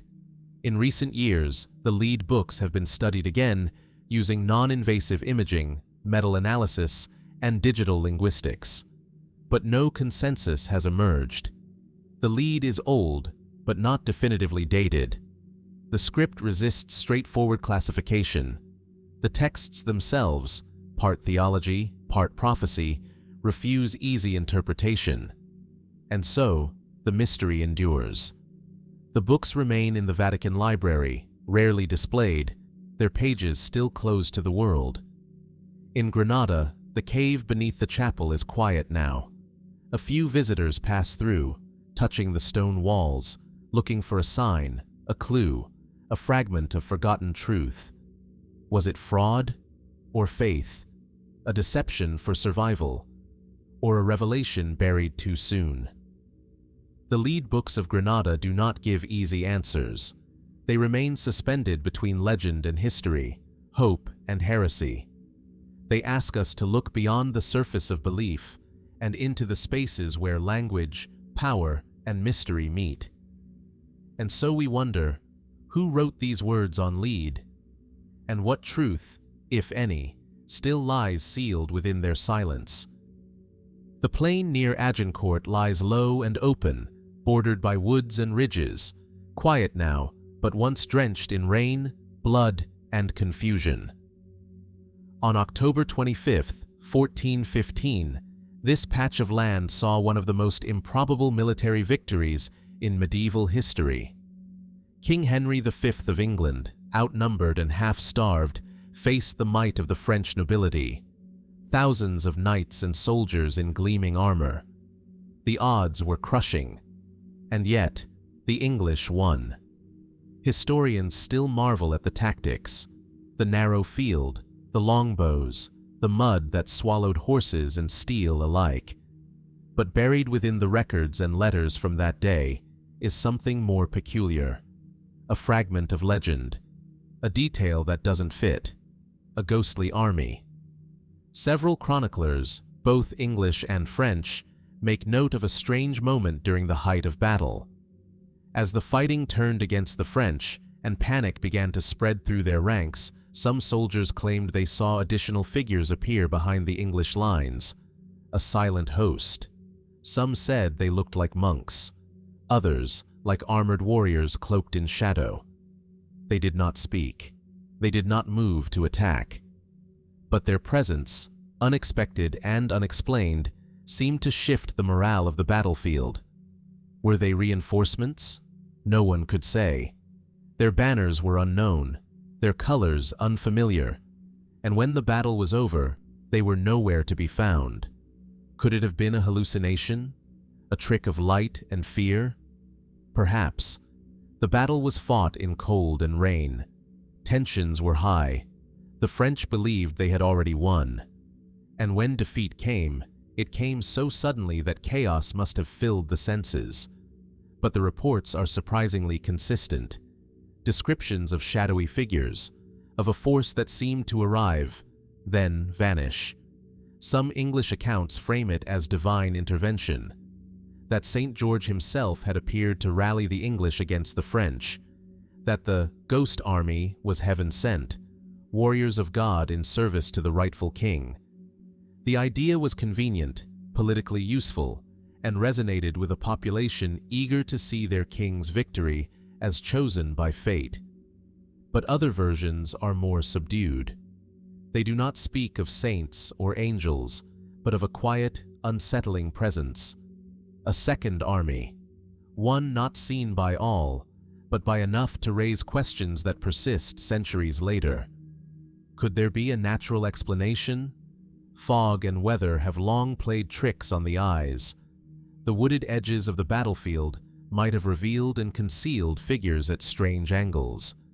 Reinforcements from nearby villages may have appeared and departed without formal record, acting on local loyalties. Or perhaps the story grew in the retelling, warping like smoke, shaped by memory and need. And yet, Agincourt is not the only place where such stories emerge. Throughout medieval history, tales of ghostly armies are surprisingly common. Entire hosts seen marching across hillsides, cavalry heard galloping through forests with no riders in sight, phantom soldiers appearing before battles only to vanish at dawn. In Celtic tradition, they are called the sluag, spirits of the restless dead, drawn to conflict. In Anglo-Saxon lore, they are hearthings, spectral war bands who pass judgment on the living. Could the story of Agincourt's ghost army be part of this wider tapestry? Or did something more unusual happen on that muddy field? Some more speculative theories suggest time slips, moments when the fabric between past and present thins, that those shadowy figures might not have been ghosts, but echoes of battles past or battles yet to come. Others wonder if the story was planted, a kind of medieval psychological warfare designed to confuse, to elevate the victory beyond the realm of mere tactics. And yet, for all the theories, no one truly knows. The battlefield itself has yielded countless artifacts, arrows, armor fragments, even bones, but no evidence of a second army. No discarded banners, no insignias, nothing physical to confirm the presence of the silent host. And perhaps that is the point. If something did appear at Agincourt, whether saint, shadow, or superstition, it left no trace, only the memory of something seen at the edge of battle, a presence neither enemy nor ally, just there. So we are left with another question. On that rain-slicked field, in the mud and terror of war, did something more than history unfold? And could it be that in the silence between clashing swords, a mystery still walks the grounds of Agincourt, waiting to be seen again? The Basilica of St. John Lateran in Rome has seen centuries of ceremony, crowns placed on emperors, blessings whispered over kings, and the shaping of doctrine that echoes through time. But in the year 897, this sacred space was transformed into something else entirely. A courtroom, and in the center of it, a corpse. Clothed in papal robes, propped up on a throne, the body of Pope Formosus, dead for over 9 months, sat in eerie silence as he was placed on trial by his successor. This event would come to be known as the Cadaver Synod. Historians confirm it happened. The records are clear, even if the motives remain murky. Pope Stephen VI, newly elevated to the throne of St. Peter, ordered the exhumation of his predecessor. Formosus's decaying body was removed from its tomb, dressed in ceremonial vestments, and brought before a tribunal of bishops. An appointed deacon stood by the corpse to speak on its behalf. What followed was a grotesque reenactment of justice. Charges were read aloud, accusations made. Among them, perjury, violating canon law, and ascending to the papacy unlawfully. The verdict, unsurprisingly, was guilty. Formosus's papacy was annulled. All acts and ordinations performed during his time as pope were declared void. His body, stripped of its garments, had the 3 fingers used for blessings cut from his right hand. Then, in a final act of degradation, it was cast into the Tiber River. Why? What had driven the living to put the dead on trial? The political landscape of the late 9th century was fraught with chaos. The Carolingian Empire was crumbling. Rome was caught between powerful factions vying for control of the papacy. Formosus had made enemies, chief among them the family of Duke Guy of Spoleto, whose influence over the papacy he had tried to curtail. Stephen, elevated by the Spoletans, may have acted out of loyalty or vengeance. But even within the volatile norms of the time, the Cadaver Synod stands apart. Some accounts portray Stephen as unstable, raving, obsessed with Formosus's legacy. Others suggest he was manipulated by external forces, a puppet used to wipe away a predecessor's decisions that had proven inconvenient. But the act itself remains difficult to explain by logic alone. Why not simply revoke Formosus's decrees? Why the theater? Why the corpse? Was it an attempt to rewrite history through ritual humiliation? A symbolic statement that even in death, power could be undone? Or was it something deeper, something rooted in the medieval fear of the afterlife, of divine order disrupted? There are stranger theories still. Some have speculated that the trial was more than political, that Formosus had been suspected of heresy or dangerous knowledge, and that condemning his body was a way of severing his influence from the realm of the living.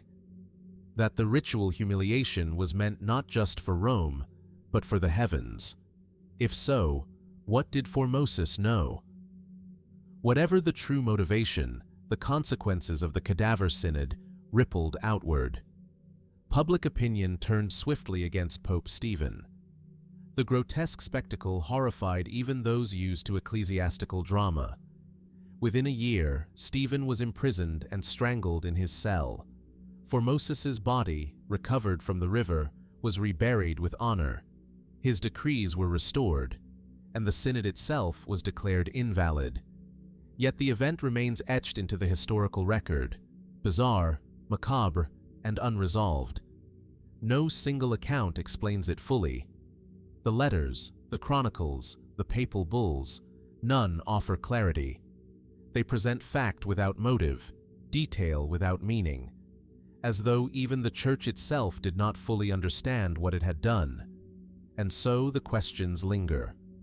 Was the Cadaver Synod an extreme political purge, a theological correction gone too far, a symbolic exorcism of guilt, corruption, or fear, or was it something else altogether? In the cool, dim chapels of the Lateran today, the air is still. The trial is long past, the bones return to dust. But the memory of that day, of a court convened to condemn the dead, haunts the Church's past like a whispered warning. So we ask, what truth lies buried in the trial of a corpse? And what kind of power demands that even death is not beyond judgment? In the wind-swept hills of Wales and the moss-covered ruins of forgotten abbeys, the name Merlin lingers like fog. He is part of the soil, the stone, the myth, the prophet, the magician, the advisor to kings, half man, half mystery. But among the countless stories and songs written of him, there is one recurring thread that appears again and again, that Merlin left behind a book, a grimoire, a prophecy, a record of visions that transcended time. And somewhere, it was said, this book was hidden. The earliest hints appear in 12th century chronicles.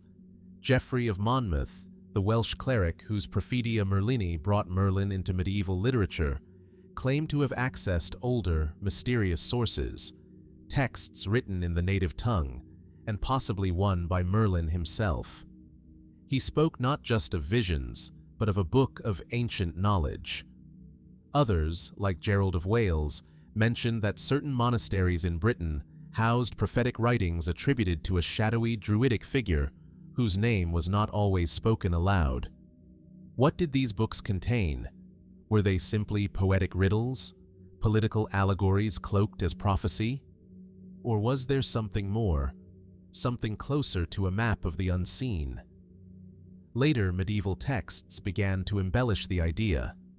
In French romances and Arthurian cycles, Merlin is said to have kept writings in strange scripts, encoded and buried beneath sacred ground. In some versions, the book contains astrological calculations, in others, rituals and elemental commands, and always, the knowledge it held was feared as much as it was desired. But was this book ever real?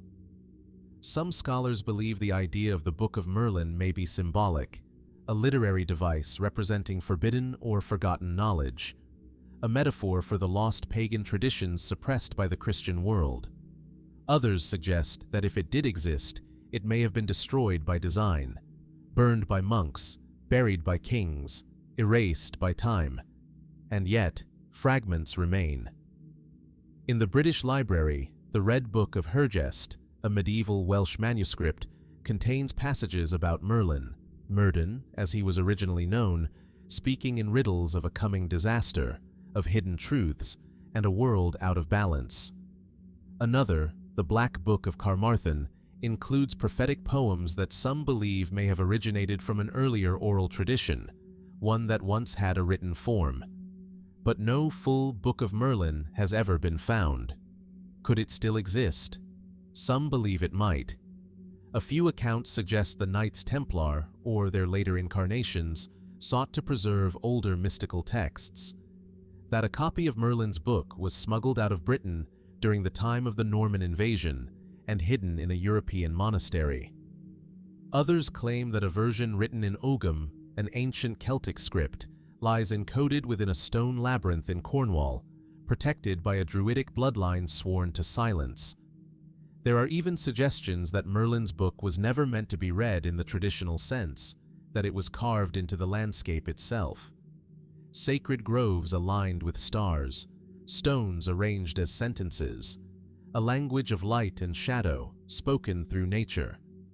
But perhaps the most haunting possibility is this, that the Book of Merlin was real, and that its pages foretold events yet to come: the collapse of kingdoms, the rise of empire, a return to balance, or destruction.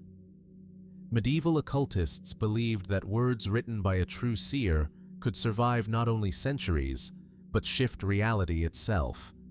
That language, in its oldest form, carried power not just of persuasion, but of transformation.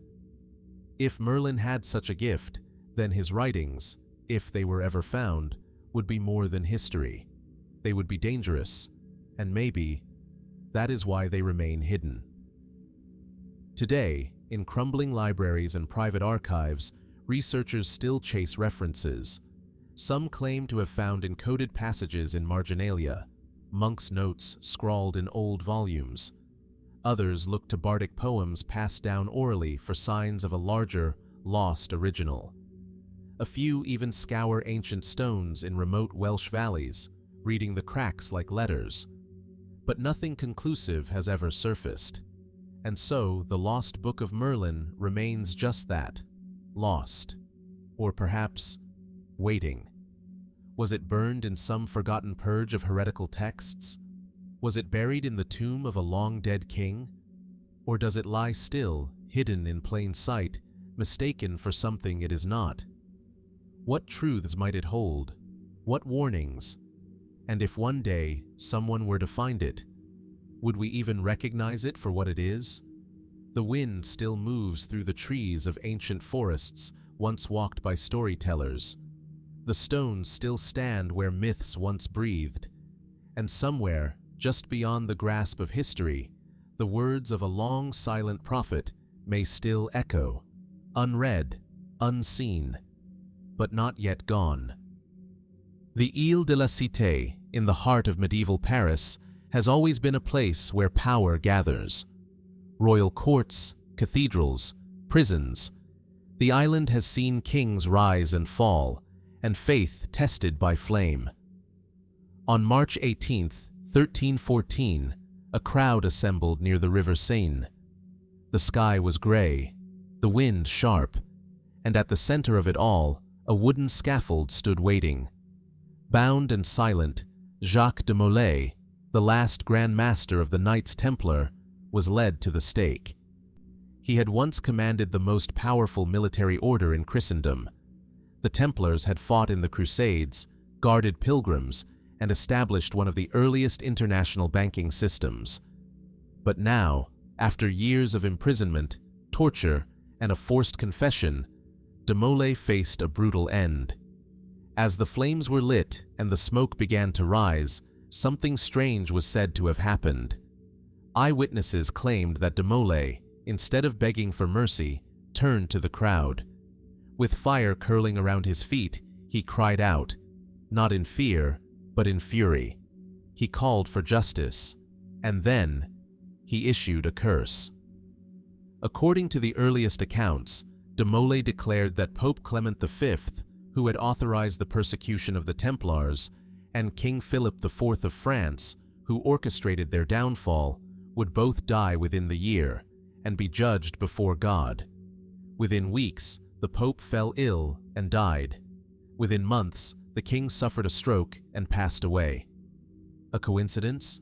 Perhaps. But the deaths didn't stop there. Over the next 14 years, Philip's 3 sons, all of whom became kings, died young, without producing stable heirs. The Capetian dynasty, which had ruled France for over 300 years, collapsed. The country descended into chaos, leading to the bloody 100 Years' War and a crisis of succession that would alter European history. Many began to speak of the Templar curse. Was it real? The idea of a dying man casting a curse is not unique to de Molay. Ancient traditions often depict final words as powerful, capable of binding fate or invoking divine justice. But in this case, the timing is striking. Two of the most powerful men in Christendom dead within a year of burning the Grand Master alive. Some historians argue that de Molay never uttered a curse, that the story was shaped and embellished later, perhaps by chroniclers seeking drama, or by those who saw in the Templars a symbol of martyrdom. Others suggest the tale was born from guilt, that those who witnessed the execution, unsettled by the injustice of it, later believed, or imagined, that de Molay had spoken a final prophecy. And when the deaths began, the story grew. But there is another possibility, that the Templars, long rumored to possess arcane knowledge and relics of great power, had placed protections around their leadership. That de Molay's death triggered something, a spiritual mechanism, a sacred bond sealed with fire and blood. Could the Templars have left behind more than gold? Could they have woven their legacy into a pattern of vengeance? In the centuries that followed, the legend of the curse expanded. Secret societies claimed descent from the Templars. Occultists invoked the Grand Master's name in rituals. Writers from Voltaire to Umberto Eco retold the tale with fascination. And always, at the center, was that burning figure, Jacques de Molay, calling out for justice from the pyre. Today, his statue stands before the Temple Church in Paris. Tourists pass it without a glance. Few remember the trial. Fewer still recall the curse. But the story lingers, because it touches something deeper than politics or faith. A man wronged, a power abused, a final word that refuses to fade. So we must ask, did Jacques de Molay truly speak those words as the flames rose? Did fate bend beneath the weight of his last breath? Or has history simply given us the story we needed, a myth to make sense of the chaos that followed? Somewhere between fire and silence, the truth waits. And perhaps the curse, whether real or imagined, is not a spell cast upon kings, but a shadow cast by justice denied. In the vaulted halls of medieval courts, among tapestries of lions and dragons, whispers of a distant kingdom traveled like smoke. It was said to lie beyond the known world, somewhere past the lands of the Saracens, through deserts too wide to cross, across rivers that ran with stones. A place ruled by a mighty king and priest, a man of unmatched wisdom, wealth, and Christian virtue. His name was Prester John. He was said to be both monarch and holy man, sovereign of a realm where the righteous lived in harmony and abundance. His kingdom overflowed with precious gems, healing springs, and beasts of fantastic kind, griffins, unicorns, and phoenixes. No crime marred his lands. No injustice took root. His people were Christian, devout, and protected by divine favor. But where was this kingdom? That question would consume generations of European monarchs, popes, and explorers alike. The legend of Prester John first took root in the 12th century. In 1165, a letter began circulating through the courts of Europe, purportedly written by Prester John himself and addressed to the Byzantine Emperor Manuel Comnenus. The letter described his magnificent realm in vivid detail. 72 kings paid him tribute, his palace had columns of crystal, and his armies included archbishops and dragons. But it wasn't just fantasy, it also promised alliance. Prester John, it claimed, stood ready to join the Christian world in a final crusade against Islam. For the embattled rulers of Europe, locked in bitter struggles in the Holy Land, the idea of a powerful Christian monarch rising in the East was intoxicating. Hope turned to obsession. But was there any truth to the story? Some believed Prester John ruled somewhere in India, an ancient seat of exotic wonders and early Christian enclaves. Others placed him in Central Asia, perhaps as far as China, where the vast Mongol Empire was then beginning its rise. Envoys were dispatched, letters carried east on caravans, maps were redrawn to include the mythical kingdom. Some explorers even reported glimpses, cities carved of gold, temples untouched by time, mountains where crosses had been raised in secret. But no concrete evidence ever surfaced. And yet, the myth refused to die. By the 13th century, with the Mongol Empire expanding rapidly, many European thinkers linked Prester John with one of its mysterious Khans. Could this powerful, seemingly invincible Eastern force be the long-awaited Christian king in disguise? Some missionaries believed so. Others were disappointed when the Mongols failed to embrace Christianity, or actively fought against it. So the legend shifted again. This time, it settled in Africa. By the 14th century, explorers and merchants turned their gaze to the Ethiopian highlands, where a long-established Christian kingdom, ruled by the Solomonic dynasty, had resisted Islamic expansion for centuries. Ethiopia, already home to ancient churches and Christian texts, seemed to fit the mold. Portuguese explorers were especially intrigued. By the 15th century, they began reaching out, convinced that the Emperor of Ethiopia was Prester John, or at least his descendant. But the Ethiopian kings denied the title. They were Christian, yes. Isolated, yes. But they had never heard of Prester John. Still, maps across Europe began marking the region with his name. Cartographers sketched mountain ranges and palaces with Christian crosses deep in the African interior. The kingdom had moved, not because it had been found, but because it could not be let go. Was Prester John ever real? Most modern historians agree the legend was a fusion, an echo of early Christian hopes projected onto the unknown. Ancient tales of St. Thomas's mission to India, travelers' reports of distant monarchies, and the enduring desire for a powerful ally in the East combined to give shape to a myth that outlived its origin. But there are stranger theories. Some suggest the original letter attributed to Prester John may have been crafted deliberately. An early example of geopolitical propaganda, written by European clergy or nobles to inspire hope and galvanize crusading efforts. Others wonder if the story was rooted in a real figure, perhaps a Nestorian bishop or king of a Christianized tribe in Central Asia. The collapse of those cultures beneath the tide of Mongol expansion may have erased any evidence.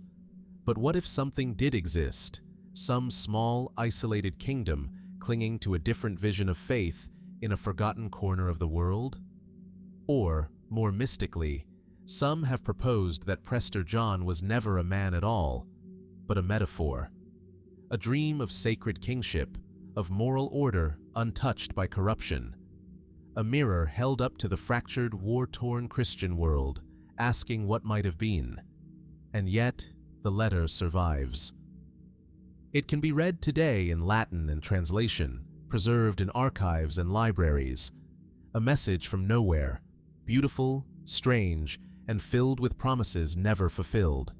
It offers no coordinates, no path, only wonder. So we are left to wonder ourselves. Was Prester John a man, a myth, a message? And in the lost pages of old maps and forgotten books might a clue still remain, waiting to lead us toward the kingdom that never was, or perhaps still is. In the courtyard of the Qutb complex, just south of the modern sprawl of New Delhi, a solitary column rises quietly from the stone. At first glance, it may seem unremarkable. Just over 7 meters tall, unadorned at the top, its base crowned by delicate carvings, nearly worn away by centuries of footsteps and wind. But this is no ordinary monument. This is the Iron Pillar of Delhi, an object that has baffled metallurgists, historians, and archaeologists alike.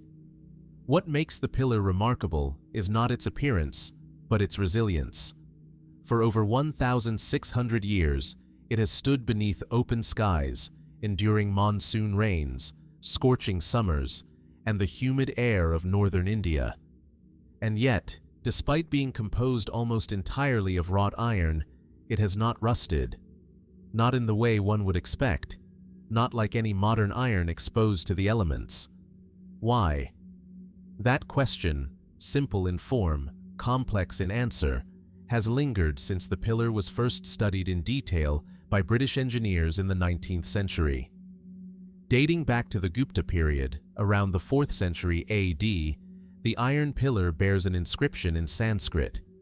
It praises King Chandragupta II, referring to him as a devotee of the god Vishnu, and boasts of his military victories and moral virtue. But the identity of the king, though historically significant, is not the source of the mystery. It is the iron itself. How was such a massive structure forged during a time when industrial metallurgy, as we understand it today, did not exist? The pillar weighs over 6 tons and is composed of 99.72% pure wrought iron, an extraordinary level of purity for its era. There is no evidence of casting.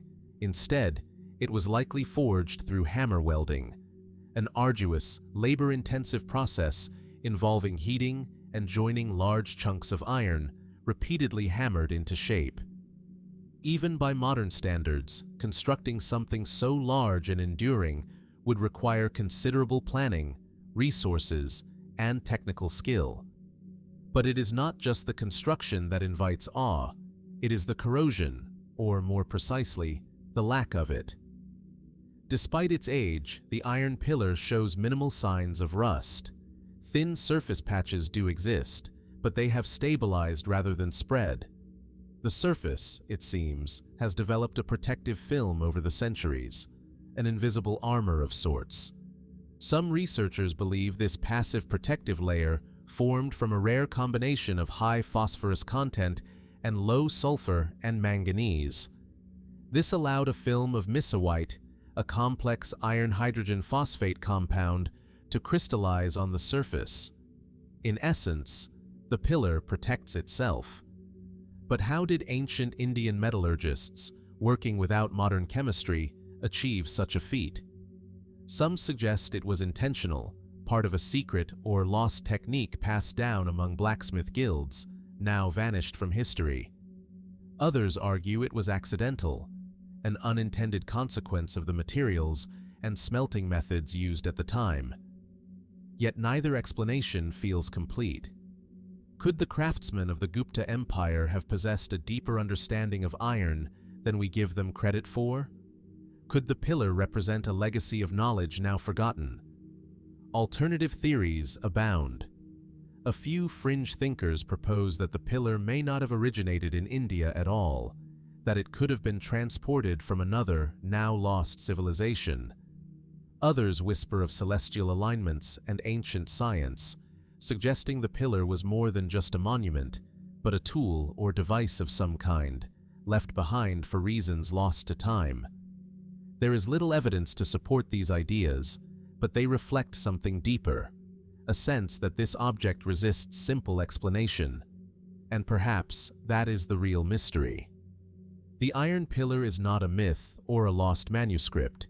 It is real, visible, measurable, and yet it challenges our assumptions about what ancient technology was capable of achieving. For centuries, pilgrims have circled the pillar, praying, touching, wondering. For years, a local legend claimed that if one could wrap their arms around it while standing with their back to it, their wish would be granted. Though the practice is now discouraged to preserve the monument, the gesture itself speaks volumes. People do not treat this as mere iron. They treat it as something more, a message, a marker, a question left standing in the sun. So we ask, was the iron pillar the result of forgotten brilliance, an accident of metallurgical luck, or a quiet echo of something greater, something that knew how to make iron last forever beneath the open sky? The answers, like the iron itself, remain just beneath the surface. waiting. The village of Saint-Michel-de-Maurienne rests in a narrow valley in the French Alps, where steep peaks cast long shadows across the stone walls of ancient chapels. The winters are hard here, the winds fierce. Time seems to move more slowly in this place, where churches cling to cliffs and villages remain mostly unchanged for centuries.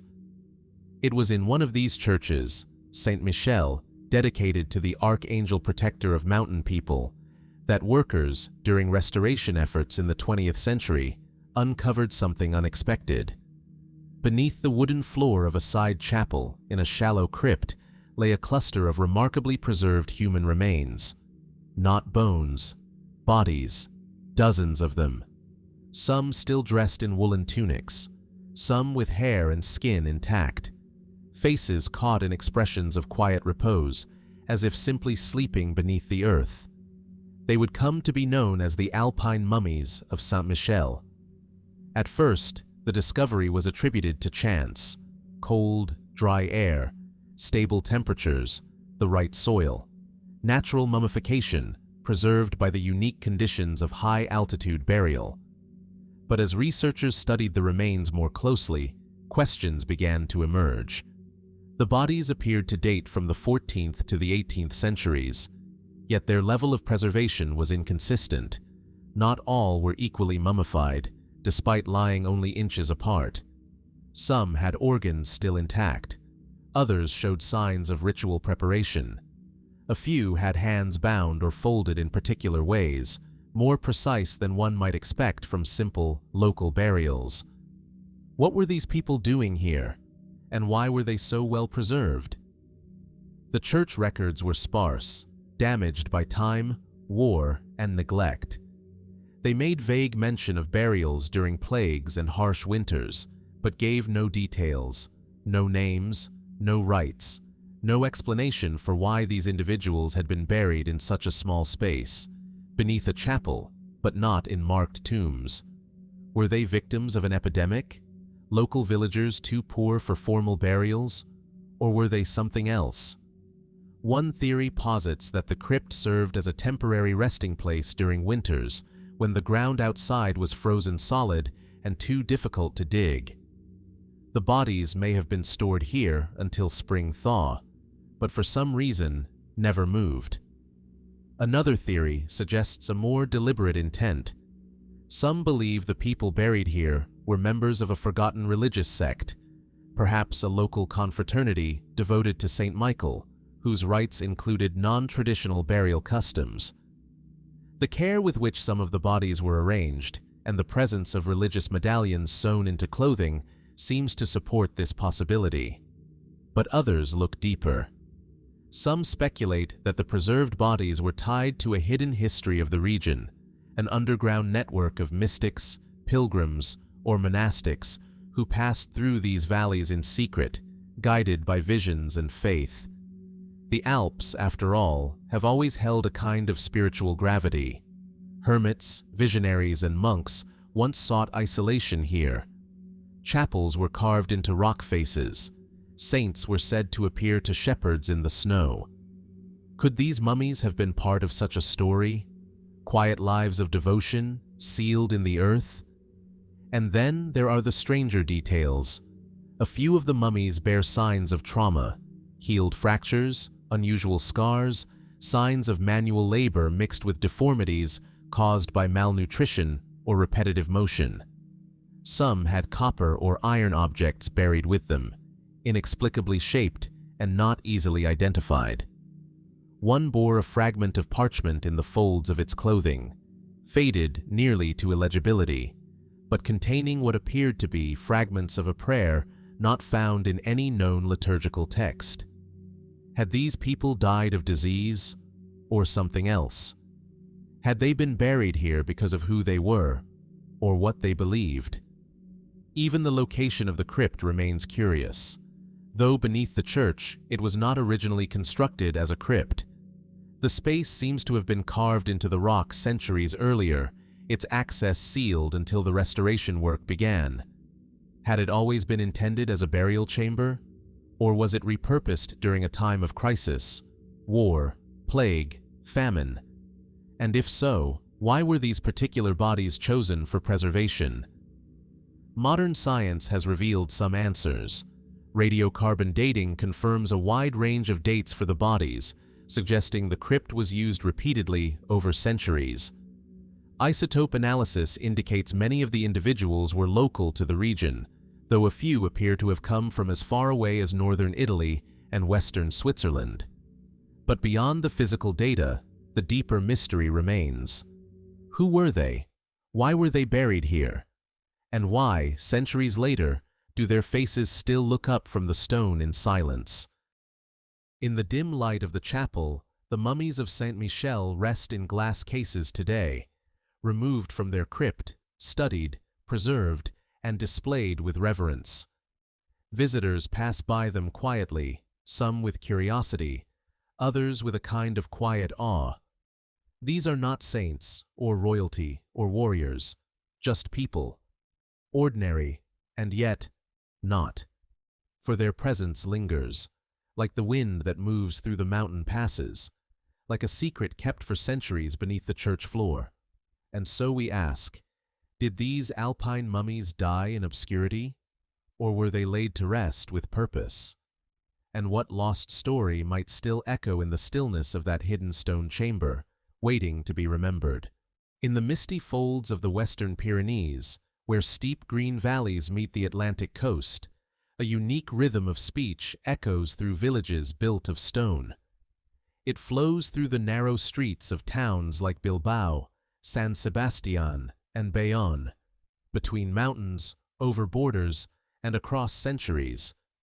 It is not Spanish, it is not French, it is Euskara, the language of the Basque people, and no one knows exactly where it came from. Unlike every other language in Europe, Euskara is not Indo-European. It shares no provable ancestry with Latin, Greek, Celtic, or Germanic roots. Its grammar, vocabulary, and structure are entirely unique.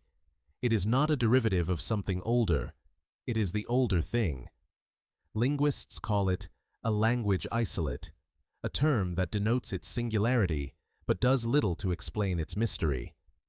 How did a language with no known relatives survive in the heart of Europe, surrounded by the shifting tides of empire, invasion, and cultural erasure? How did it endure through Roman conquest, Visigothic rule, Moorish expansion, and the rise of modern nation-states, intact, unassimilated, and still deeply rooted? Some believe Euskara is the last living voice of pre-Indo-European Europe, a linguistic fossil that somehow survived when all others were swept away. A remnant of the languages spoken by hunter-gatherers and early farmers before the spread of Indo-European dialects around 4,000 years ago. If true, this would make Basque not just a curiosity, but a direct link to Europe's deepest past. But the theory, while compelling, raises further questions. If Euskara is a remnant of ancient Europe, why is it found only in this small mountainous pocket straddling Spain and France? What happened to the other languages of its kind? And why has no direct ancestral form of Euskara ever been discovered in archaeological or epigraphic record? The Roman Empire, so meticulous in its documentation, made note of many local languages, but mentions of Basque, or its earlier forms, are frustratingly scarce. Some believe the Romans may have mistaken the language for a variant of Iberian, a now extinct script and tongue once spoken across the Iberian Peninsula. But even Iberian, despite some similarities in sound, shows no concrete linguistic link to Basque. Could the Basques have arrived from somewhere else? A more speculative theory suggests a link between Basque and the languages of the Caucasus, particularly Georgian or Chechen. These languages share a few typological similarities, such as ergative grammar structures, and an emphasis on consonants. But the evidence is thin, and no genetic or archaeological trail supports such a migration. Others have pointed further afield, noting a few faint resemblances between Basque and languages once spoken in ancient Mesopotamia or North Africa. Again, the similarities seem more poetic than proven. What if Euskara didn't arrive? What if it never left? What if, long before Indo-European languages swept across the continent, long before Greek met Latin and Celtic spread through the rivers and hills, there was a network of languages that dotted the landscape, languages like Euskara, distinct and localized, evolving quietly in valleys and coastlines? And what if Euskara is the last survivor of that lost network? If so, the Basque people have guarded more than just a language. They've preserved a window into a forgotten era, a time before borders, before history was written, when language was the shape of a world not yet named. Still, mysteries remain. Even within the Basque country itself, dialects vary dramatically. Villages just a few miles apart sometimes speak forms of Euskara so different they are barely mutually intelligible. This linguistic fragmentation suggests great age, more time for variations to grow independently, but also complicates the effort to reconstruct any original form. And then there is the question of writing. Euskara, for most of its history, was an oral language. Written records only begin to appear in the Middle Ages, long after the language had likely existed for thousands of years. The earliest known text in Basque is the Glosas Emilianenses, a set of marginal notes written in the 10th or 11th century, mixed with Latin and Spanish. From there, only scattered fragments survive until the development of a more standardized written form in the modern era. Why did the language remain unwritten for so long? Was it a cultural choice, a practical necessity in isolated communities, or a consequence of political suppression, as Basque identity was periodically discouraged or outlawed by both Spanish and French authorities?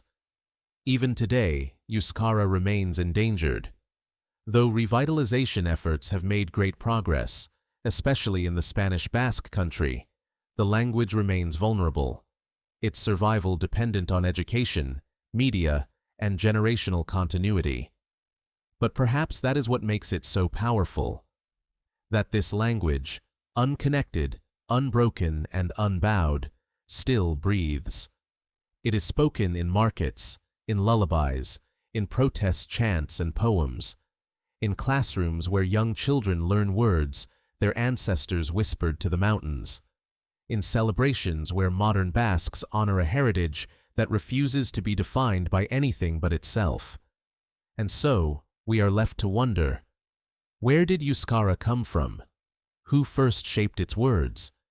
And what deeper story might it still carry, hidden in the folds of grammar, in the rhythm of speech, in the silences between syllables? Perhaps the language knows something that history has forgotten. Along the windswept shores of the Baltic Sea, where the sand shifts with the tides and the air carries the scent of salt and pine, fishermen still tell stories when the fog rolls in. Stories of church bells that ring beneath the waves, of towers glimpsed through sea mist, of a city that was once the richest in the north, until the sea swallowed it whole. They call it Vineta. According to medieval chronicles, Vineta was a great port city, vast, multicultural, and opulently wealthy. Situated somewhere along the southern Baltic coast, perhaps near modern-day Germany or Poland, it was said to be a hub of commerce and diplomacy. Merchants from Byzantium, Scandinavia, the Islamic world, and beyond allegedly passed through its gates. Its markets glittered with gold, its temples honored many gods, and its people lived in luxury unknown to their neighbors. But no trace of the city remains above ground today. No walls, no streets, no ruins, just a legend and a mystery. The earliest written references to Vineta appear in the 11th and 12th centuries, in the works of chroniclers such as Adam of Bremen and Helmold of Bosau. They describe it as a marvel of the world, a city of incomparable grandeur, inhabited by Slavs and known for its pagan rituals and open trade. But they also hint at a fall, sudden, dramatic, and final. One version of the legend tells of moral decay. that the people of Vineta, rich and arrogant, turned away from virtue. They mocked religion, they rejected humility, and in punishment, the sea rose and took the city. A second version speaks of betrayal, that a Christian missionary, rejected and humiliated, cursed the city before departing, and that his words took root in the waves. And yet another tells of simple hubris, that the people dug too greedily, built too high, or neglected the gods who had once protected them. But where was Vineta really? Historians and archaeologists have long searched for clues. One candidate is the town of Wolin, on an island of the same name off the Polish coast. Excavations there have revealed an important medieval settlement, multi-ethnic, bustling with trade, and protected by ramparts. Some believe Wolin may have been the real Vineta, or at least its inspiration. Viking artifacts, Islamic coins, and Byzantine ornaments have all been found there, suggesting far-reaching trade connections. But Wolin was never submerged. It still stands today, smaller and quieter, yes, but intact. The sea did not take it. Other possible locations include the island of Usedom, the shallow lagoons of the Oder estuary, and even submerged sandbanks off the coast of Koszaro, where some claim to have seen underwater ruins, walls, stone paths, or the foundations of towers, depending on the tide and the eye of the beholder. Modern sonar mapping has revealed anomalies in these areas: rectangular formations, linear patterns, displaced stones in shapes not easily explained by nature, but none have yielded definitive proof. Could these be remnants of Vineta? Or are they natural formations, shaped by centuries of shifting sediment and ice? Skeptics argue that Vineta is more myth than memory, a medieval Atlantis born from regional pride, religious cautionary tales, and the enduring power of a city imagined rather than remembered. But others point out how persistent the story is. Across centuries and cultures, the legend has remained, carried in chronicles, songs, and even nautical charts. In some, Vineta is drawn faintly on maps long after it should have vanished, often paired with the phrase civitas submersa, sunken city. And then there are the bells. Local folklore tells of fishermen hearing them at dawn when the sea is still, of bells tolling beneath the water as if the city still marks time in its depths. Some even speak of buildings seen beneath the waves, only to disappear as the sun rises. Are these just echoes of old stories, or fleeting glimpses of something real? One possibility is that the legend of Vineta blends together several historical events: a once great city diminished by shifting trade routes, a settlement eroded by storm surges, and memories of Viking raids, all woven into a single narrative of downfall. Another theory suggests Vineta may have existed not as a single city, but as a symbolic idea, an amalgam of wealthy Slavic trading ports, preserved in memory and exaggerated by time. But something about the story resists closure. Perhaps it is the way the sea moves along this coast, quiet one moment, consuming the next. Perhaps it is the way the story mirrors so many others, of pride before a fall, of civilization undone by its own weight. Or perhaps, in the depths of the Baltic, something is still waiting, submerged in salt and silence. So we ask, was Vineta ever real? Was it a warning? A myth wrapped around truth? Or a city now forgotten, not by history, but by the tides? The waves return to the shore again and again, and somewhere beneath them, maybe, just maybe, so does Vineta. The Scottish Highlands are a land of slate-gray skies, ancient forests, and mist-covered lochs. Amid the rolling heather and wind-worn hills lie the remnants of forgotten abbeys, half-buried stone, crumbling towers, and graves long overgrown with moss. It was in one such ruin, according to local tradition, that a strange book was found. Its vellum pages stiff with age, its ink faded to the color of dried blood. They called it the Kennedy Manuscript. Bound in dark leather and sealed with rusted clasps, the manuscript bore no title on its cover. It was unearthed, according to early 19th century accounts, during restoration work at the ruins of Crossraguel Abbey, once a stronghold of the powerful Kennedy clan in medieval Scotland. Found tucked behind a loose stone in the wall of a side chapel, the book was wrapped in linen and tucked beside a carved bone cross. Its contents remain a mystery, at least in part. Portions of the manuscript, now held in fragments at the National Library of Scotland, are written in Latin and Middle Scots, and appear to contain a mix of religious text, genealogical records, and cryptic poetry. But not all of it can be translated. A portion of the book is written in a cipher, a complex substitution code that has resisted full decryption even in the modern age. What has been translated, however, is enough to raise eyebrows. There are references to a binding made in ink and flesh, to the tongue that breaks bloodlines, and to a curse spoken not in anger, but in cold law. One section appears to recount a dream or vision of a tower struck by lightning, a red star falling into a glen, and a child born under silence who shall unmake a house of stones. But beyond the language, it is the manuscript's alleged effect on those who possessed it that birthed its darker legend. After its discovery, the manuscript was taken into private custody by a descendant of the Kennedy family. Within 2 years, the man, Lord Fergus Kennedy, was dead, drowned under suspicious circumstances during a storm on the Ayrshire coast. His son inherited the manuscript and, according to family letters, became obsessed with decoding the ciphered sections. He was later declared mentally unfit and confined to an institution, where he reportedly tore pages from the book and claimed they were listening to him. Other deaths followed. A fire consumed the estate in 1861. Another heir vanished during a hunting trip in the Highlands. A later descendant, who attempted to donate the manuscript to a London museum in the 1930s, died suddenly of unexplained heart failure just days after delivery. The museum returned the book. Was it all coincidence?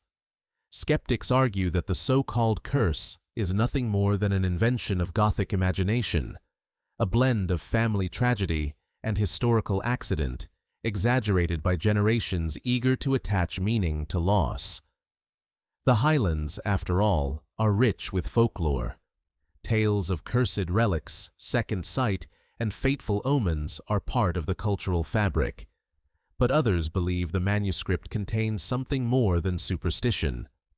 Some researchers have proposed that the Kennedy manuscript may have been a legal or magical document, an oath or contract created by a 15th century abbot with ties to both Catholicism and older pre-Christian traditions.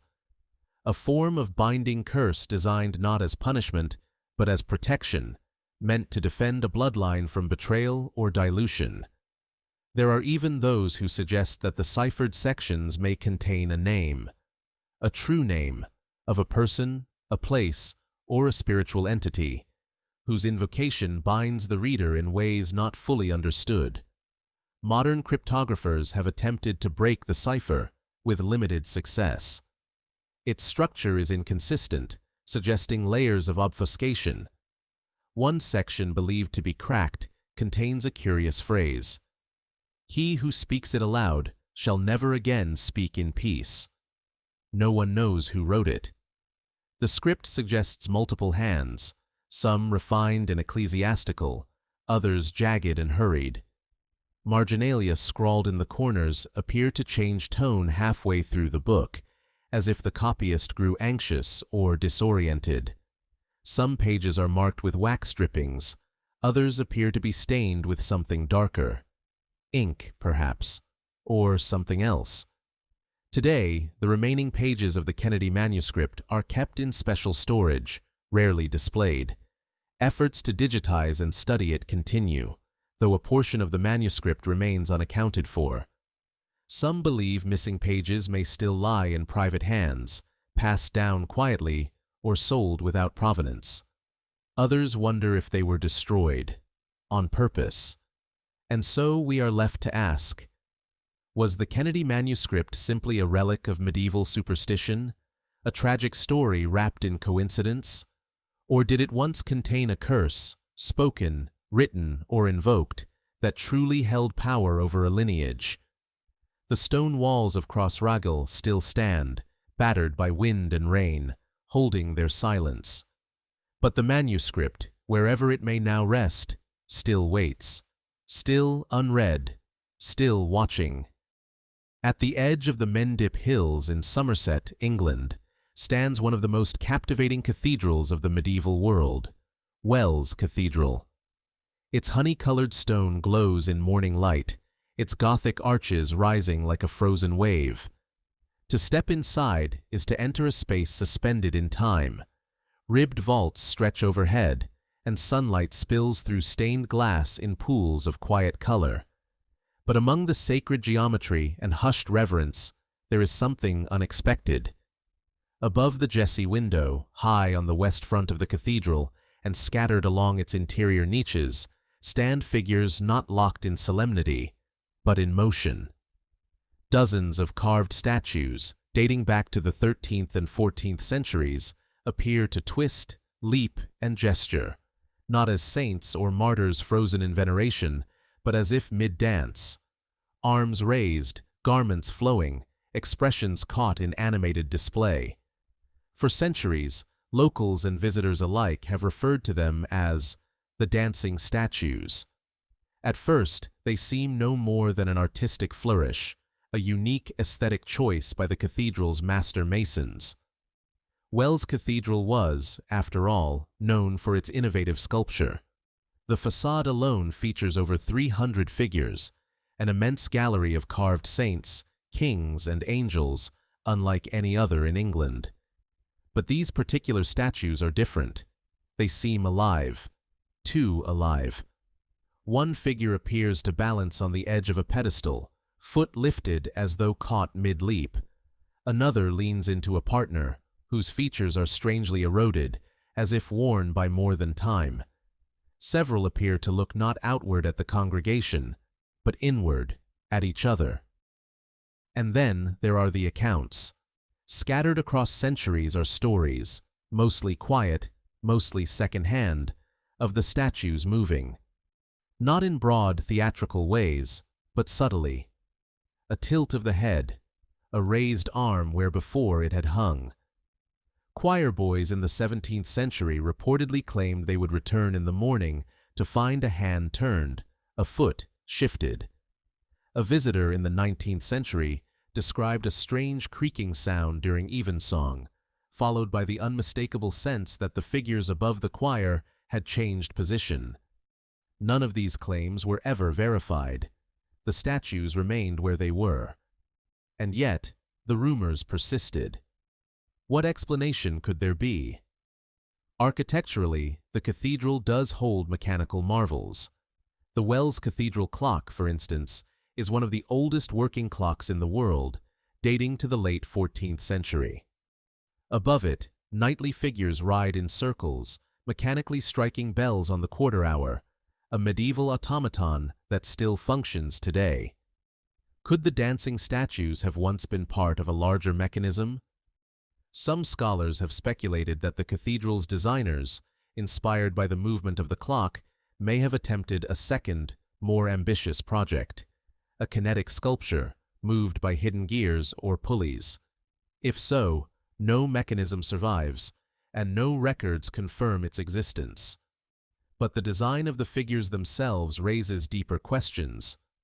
Why were these particular statues made with such vivid movement, when others, saints, bishops, even archangels, remain still and dignified? Why are the dancing figures placed where they are, close enough to the public to be noticed, but just high enough to be out of reach? And why do some appear in places with no clear liturgical or narrative function? Some theorists suggest an older inspiration. Long before the cathedral was built, The area around Wells was known for its sacred springs. The very name of the town derived from the ancient wells that once bubbled through the limestone, believed by pagan inhabitants to hold healing properties. Could the dancing statues be a remnant of earlier spiritual traditions, subtly woven into Christian stonework? Were they meant to honor a seasonal rite, a procession of the equinox, a forgotten festival absorbed but not erased by the Church? Others whisper of stranger ideas, of stone memory, an idea in folklore that certain materials, shaped by ritual and devotion, can retain echoes of human experience, that a figure carved with intent and prayer might hold something of the moment it was made, that, in certain hours, under certain light, that echo stirs. And then there is the old story told by a 15th-century monk from nearby Glastonbury. He wrote of an artist, a master sculptor, who carved for Wells not from imagination, but from vision, that he saw the figures in dreams, dancing beneath stars, led by a maiden in a robe of flame.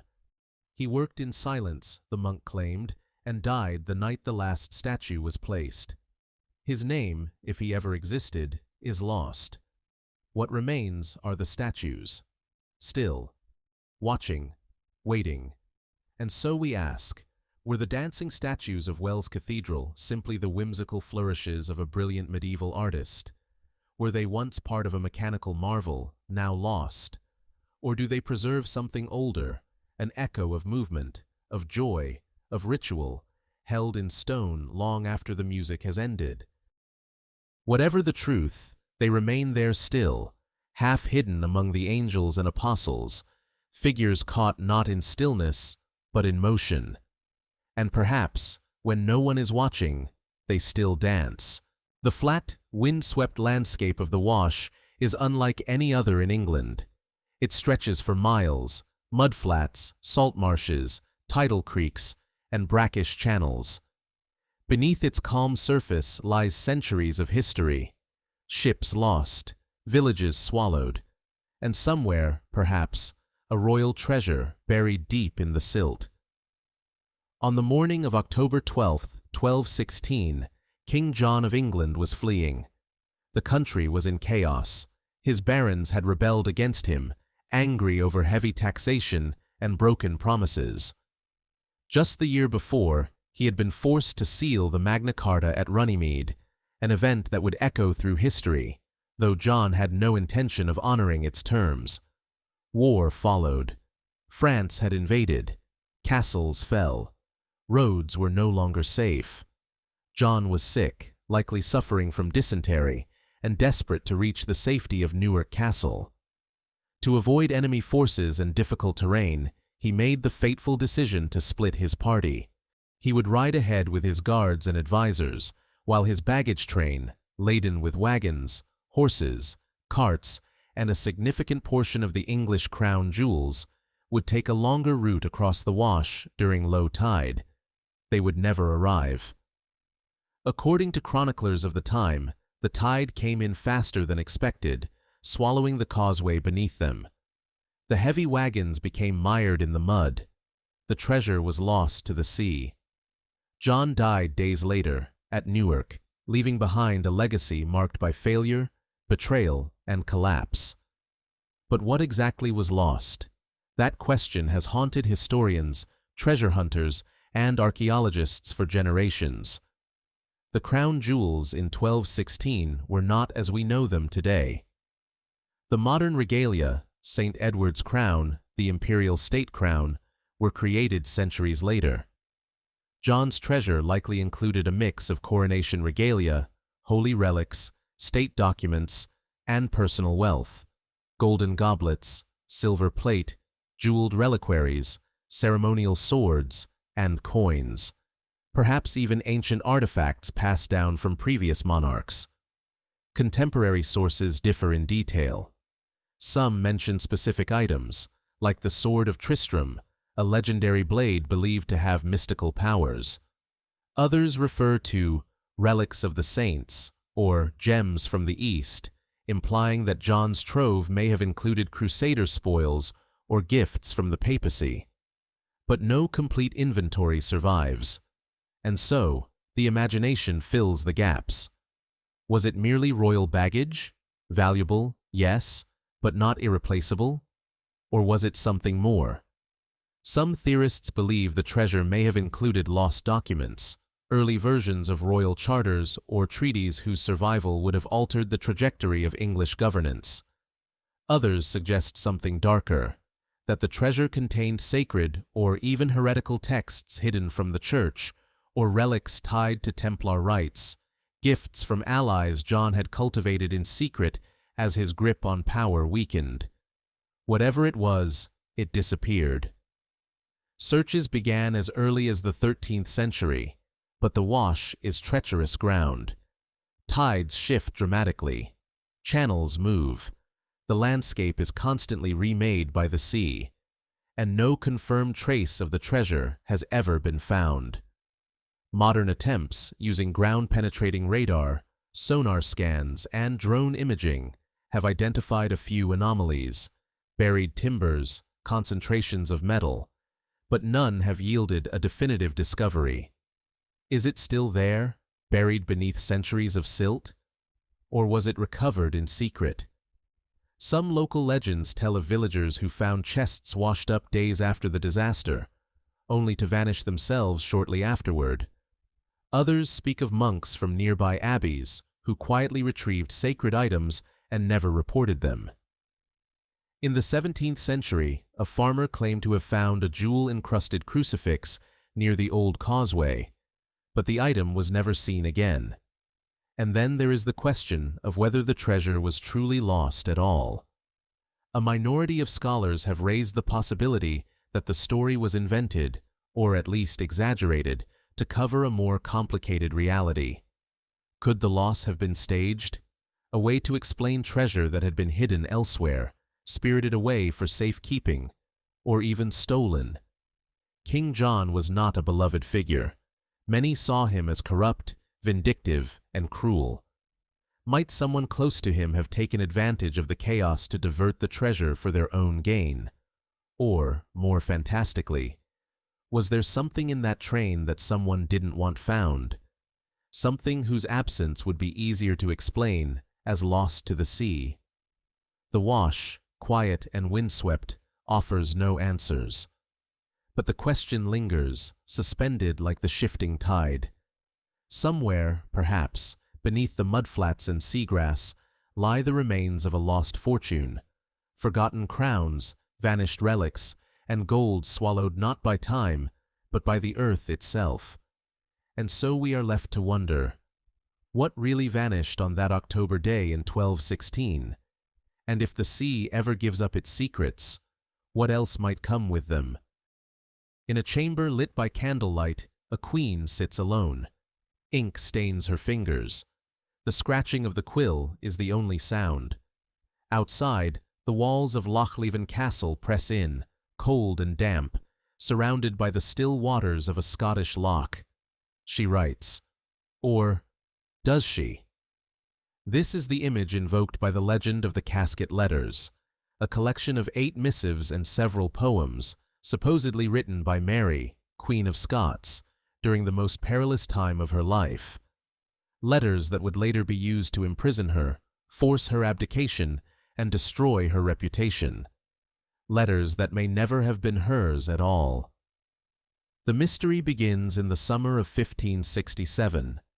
Mary had been queen since she was 6 days old, but her rule was increasingly unstable. Scotland was a land divided by religion and loyalty, and Mary's Catholicism made her a target in an increasingly Protestant kingdom.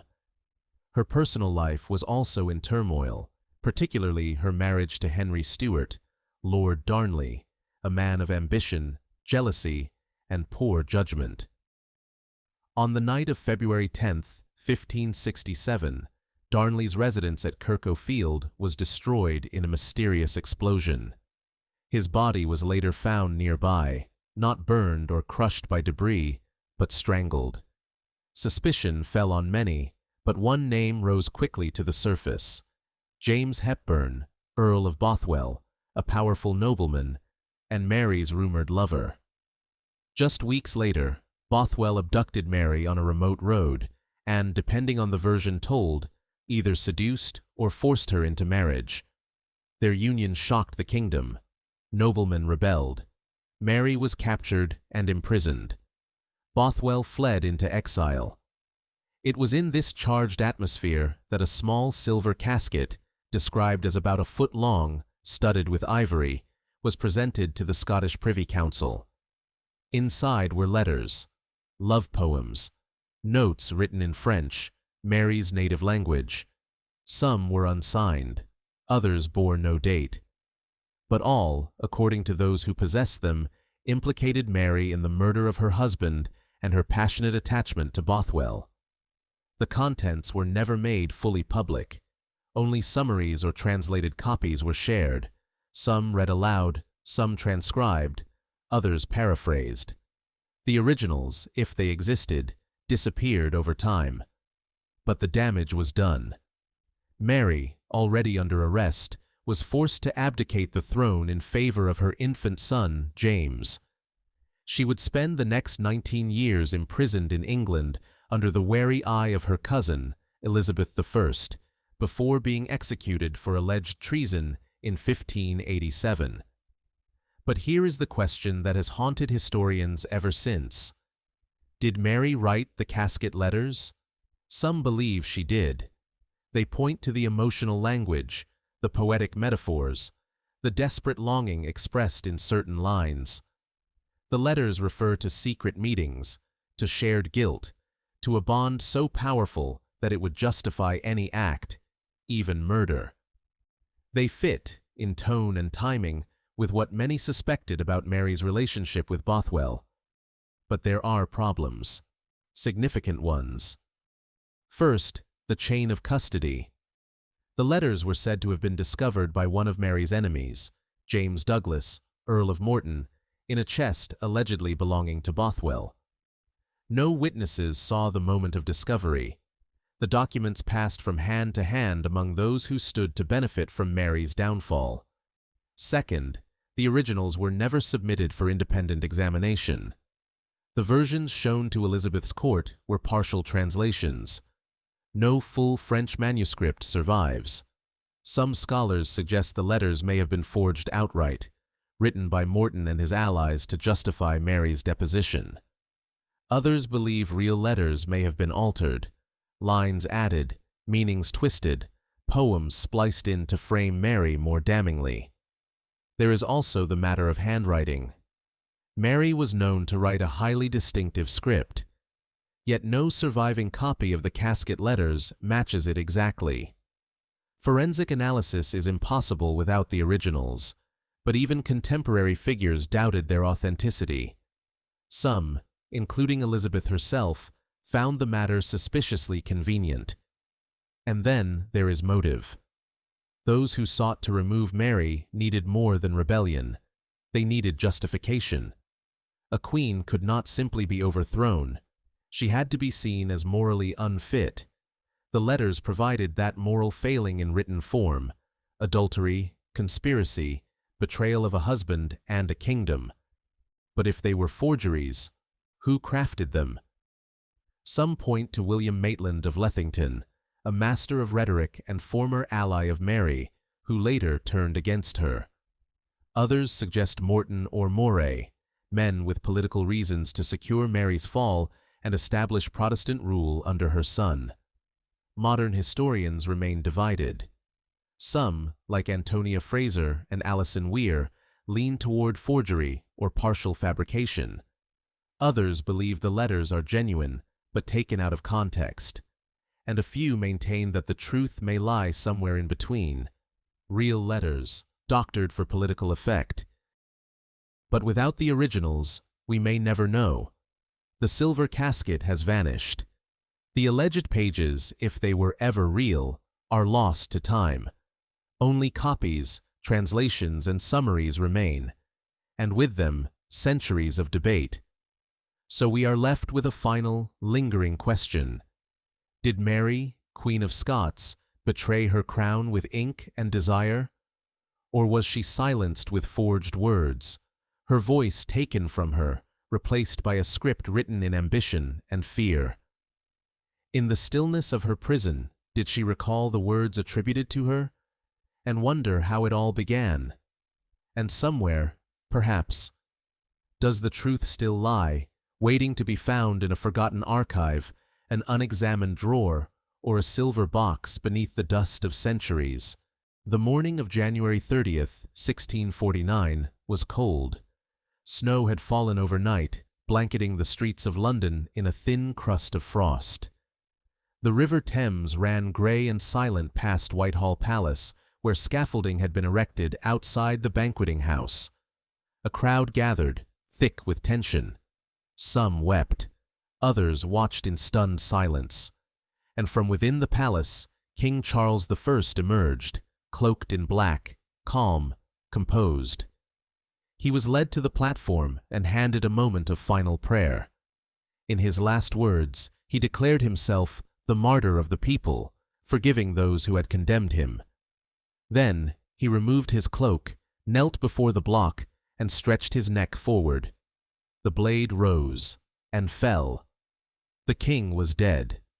But the man who held the axe, his name, his face, remains unknown. Witnesses reported that the executioner was dressed in plain clothing, wearing a mask and a false wig to disguise his identity. A second, similarly dressed man stood beside him, perhaps an assistant or second executioner, as was sometimes custom in royal beheadings. Their identities were never revealed to the public.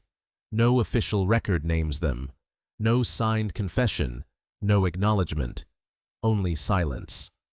And that silence, more than the act itself, is what birthed the mystery. Because this was not just a noble, not even just a royal. Charles was a king, an anointed sovereign, believed by some to rule by divine right. To execute a king was an act of unprecedented gravity.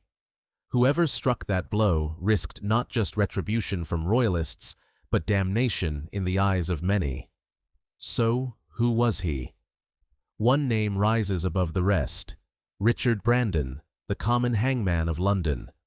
Son of Gregory Brandon, who held the same post before him, Richard had carried out several high-profile executions for the Commonwealth, including those of noblemen and traitors. He was experienced, paid for his work, familiar with the blade. Just days after Charles's execution, rumors spread that Brandon had done the deed. Some said he was paid £30, a considerable sum at the time. Others claimed he refused the task, fearing the consequences. An anonymous pamphlet, The Confession of Richard Brandon, emerged shortly after his death, claiming he had confessed on his deathbed to beheading the king. But the document's authenticity is widely disputed. No official seal, no corroborating witness. And Brandon himself died only 6 months after the execution, allegedly plagued by guilt, though no cause of death was officially declared. Was it him? If not, who else would have had the skill and the nerve? Another possibility is William Hewlett, a soldier in the parliamentary army. Years later, following the restoration of the monarchy under Charles II, Hewlett was arrested and tried for involvement in the regicide. He confessed under duress to having been present on the scaffold, but denied being the executioner himself. No evidence was found to prove otherwise, and he was ultimately spared execution. Some believe the man behind the mask may have been a foreign mercenary, someone brought in to carry out the task without the burden of local loyalty or fear of retaliation. A few witnesses noted an unfamiliar accent in the short words the executioner spoke on the scaffold. Others thought the man moved stiffly, clumsily, as if unaccustomed to the weight of the axe. Could it have been a loyalist, ironically performing the act to spare another? There are theories that a man loyal to the king offered to carry out the execution himself, ensuring a clean, respectful death rather than a drawn-out display of incompetence by a hesitant or hostile headsman. If true, this might explain the relative speed and precision of the strike. The axe fell once, cleanly. Witnesses noted that Charles's death was quick and dignified, unusual for such a high-pressure public execution. But this theory raises other questions. Why the disguise? Why the secrecy? Why no note left behind? It is also possible that multiple individuals were involved, and that the true executioner never stood on the scaffold at all, that the assistant swung the axe, that the deed was carried out not by a known hangman, but by someone whose name we never recorded, whose face we never saw. Or perhaps we did. One curious postscript to this mystery involves the mask itself. An old leather mask, housed in the Museum of London, is said by some to be the very disguise worn by the executioner that day. But provenance is unclear. The mask's stitching and design suggest 17th century origins, but there is no label, no diary, no receipt. Just the object, plain, worn, and mute. So we are left with fragments, a dead king, a silent blade, a masked figure who stepped onto history's stage for a single, irreversible act, and then vanished. No one ever claimed the £30 reward rumored to have been offered. No deathbed confession has been universally accepted. No descendant stepped forward in pride or shame. And so we are left to wonder, who was the man behind the mask? What did he think as he raised the blade? Was he an agent of justice, a reluctant servant, or a ghost of history, drawn to one moment, then swallowed by time? In the cold morning air of Whitehall, the king's blood stained the platform, but the man who spilled it slipped into the fog and was never seen again. Laid out in soft light within a dim gallery in Normandy, the Bayeux tapestry runs nearly 70 meters long, its linen frame stretching like a medieval scroll, embroidered with images of kings, comets, ships, and war. At first glance, it seems complete. It tells a story with a beginning, a middle, and an end. Or does it? A closer look reveals that the final panel of the tapestry is gone, torn, lost, or never completed. What remains is an abrupt halt. The last surviving scene shows a group of soldiers pursuing fleeing enemies, some on horseback, others wounded or turning in panic. There are no closing words, no declaration of victory, no depiction of William the Conqueror crowned king. The final curtain of one of Europe's most significant conquests is absent. Why? The Bayeux tapestry is widely believed to have been created in the 1070s, within a decade of the Battle of Hastings in 1066. Commissioned, most likely, by Bishop Odo, the half-brother of William the Conqueror, the tapestry was stitched by skilled artisans, possibly in England. Despite being called a tapestry, it is in fact an embroidered narrative, crafted with wool on linen, in earthy reds, browns, greens, and blues. It depicts the lead-up to the Norman invasion of England, beginning with Edward the Confessor's promise of the crown, Harold Godwinson's fateful oath, and culminating in his death at Hastings. But then it stops, just short of William's coronation. Was it ever finished? Was the final panel lost to time? Or was it deliberately removed? Historians and textile experts note that the current tapestry ends with a vertical seam, an abrupt, unfinished edge. The border decorations, which run uninterrupted along the top and bottom of the tapestry's length, are also cut mid-motif. This suggests that the original work continued, and was likely longer than what survives. Some estimate that as much as 2 or 3 meters may be missing. What might have filled those final scenes? The most obvious answer is William's coronation on Christmas Day, 1066, an event of enormous historical significance and one that logically concludes the tapestry's arc. That moment would have symbolically cemented Norman rule over England. But why would such a moment be absent? One theory is that the panel existed, but was lost or destroyed. The tapestry was housed for centuries in Bayeux Cathedral and was subject to movement, wear, and periods of neglect. It was even used as a covering for carts during the French Revolution. It is not unthinkable that the final section was simply damaged beyond repair or cut away during a period when its historical value was not fully appreciated. Another theory suggests a more deliberate omission. Could it be that the final panel depicted something too controversial? Some speculate that the last scene may have shown not just William's coronation, but the resistance and unrest that followed. William's rule in England was far from peaceful. The harrying of the North, a brutal campaign of suppression, left thousands dead and entire regions burned. Might the missing panel have illustrated this darker chapter, one that Odo, or later caretakers, preferred to forget? Others point to the idea of political propaganda. The tapestry, after all, is not a neutral document. It frames the Norman invasion with subtle legitimacy, suggesting Harold broke his oath and implying divine approval for William's conquest. A missing final panel might have undercut that narrative, perhaps showing Harold's body being honored by the English, or William met with resistance instead of triumph. Then there is the question of intention. Was the panel ever completed in the first place? Some scholars propose that the tapestry was meant to be longer, but that work stopped before the coronation panel was even stitched. Funding, politics, or changing priorities may have left the project unfinished. A sudden death, a shift in patronage, any number of reasons could have halted the embroidery mid-story. More speculative theories venture into legend. A few suggest that a secret copy of the full tapestry may exist, one never shown to the public, or hidden during periods of political upheaval.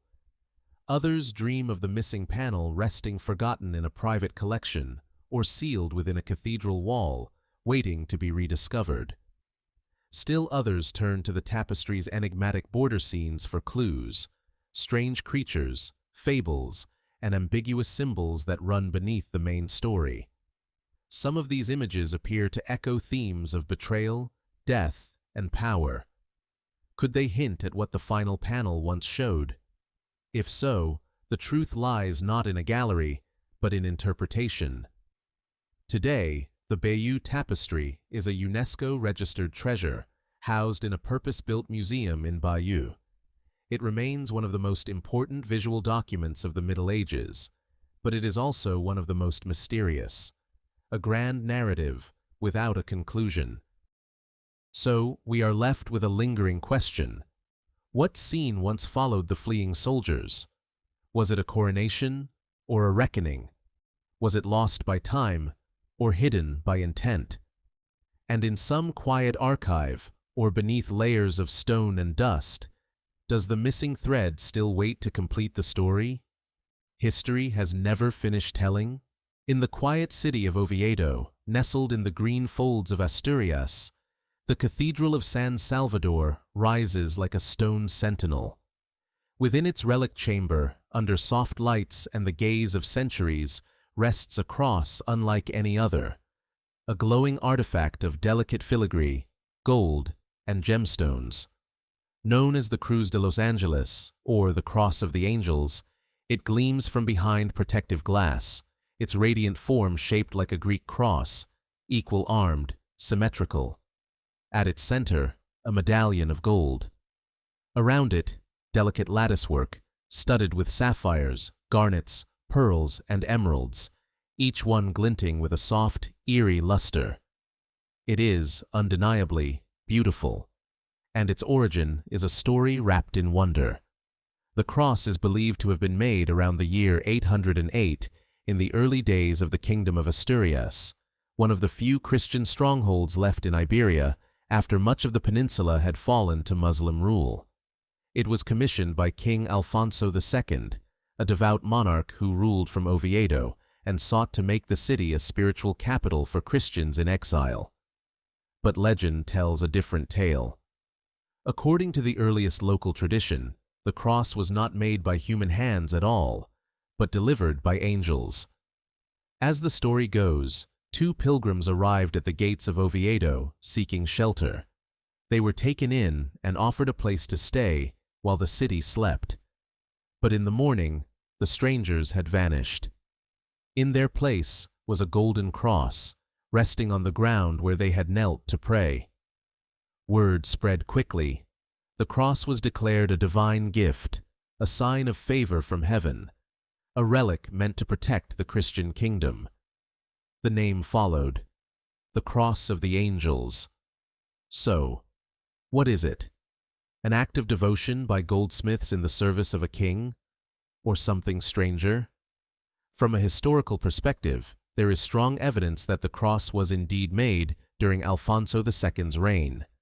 A Latin inscription on the back names him and dates the gift. It reads, Hoc opus perfectum est sub era DCC sex LVI, corresponding to the year 808 AD. It also names the recipient, the Church of San Salvador in Oviedo. But the cross's design has raised questions for centuries. The craftsmanship is exceptional, even by modern standards. The gemstones are mounted with great precision. The balance and proportions are near perfect. The style draws not just from Visigothic tradition, but hints at Eastern influences, Byzantine motifs, some say. Elements that shouldn't easily be found in a remote mountain kingdom in the early 9th century. Where did this knowledge come from? Asturias was not a wealthy empire, nor a major trade hub. Its court was modest, its resources limited. How then did its artisans possess the tools and the vision to create something so refined? Some scholars suggest the influence may have come from refugee craftsmen, goldsmiths fleeing the Muslim conquest of the south, bringing their techniques and styles northward. Others believe the cross may have been partially assembled from older fragments, recycled gold, reused gems, perhaps even pieces from earlier, now lost relics. But none of this explains the legend. Why did the story of angelic visitation emerge so quickly? Why was it accepted so readily, not just by the public, but by religious authorities? Was it simply propaganda? A tale crafted to sanctify the monarchy, to draw pilgrims, to assert divine legitimacy? Or did something truly strange occur in the cathedral's early days? More curiously, the cross seems to have endured through centuries of peril. It survived Viking raids on the northern coast. It survived wars, fires, political collapse. Even in modern times, the cross faced danger. In 1977, it was stolen during a break-in at the cathedral. When it was recovered weeks later, the goldwork had been damaged, bent and torn, but none of the gemstones were missing. Experts feared it would never be the same. But when the cross was restored and returned to the cathedral, witnesses remarked on its glow. Some even claimed it seemed brighter than before. Was it a trick of memory, of emotion, or something else? Today, pilgrims still come to see the Cruz de Los Angeles, not just for its artistry or its religious significance, but for the mystery it holds. It stands in silence, beneath vaulted stone, telling no stories, offering no proof. And yet, it endures. So we are left to wonder, was the Cross of the Angels truly forged by human hands? Or did it arrive, as the legend says, under the cover of darkness, left behind by beings who walked unseen? And if so, why?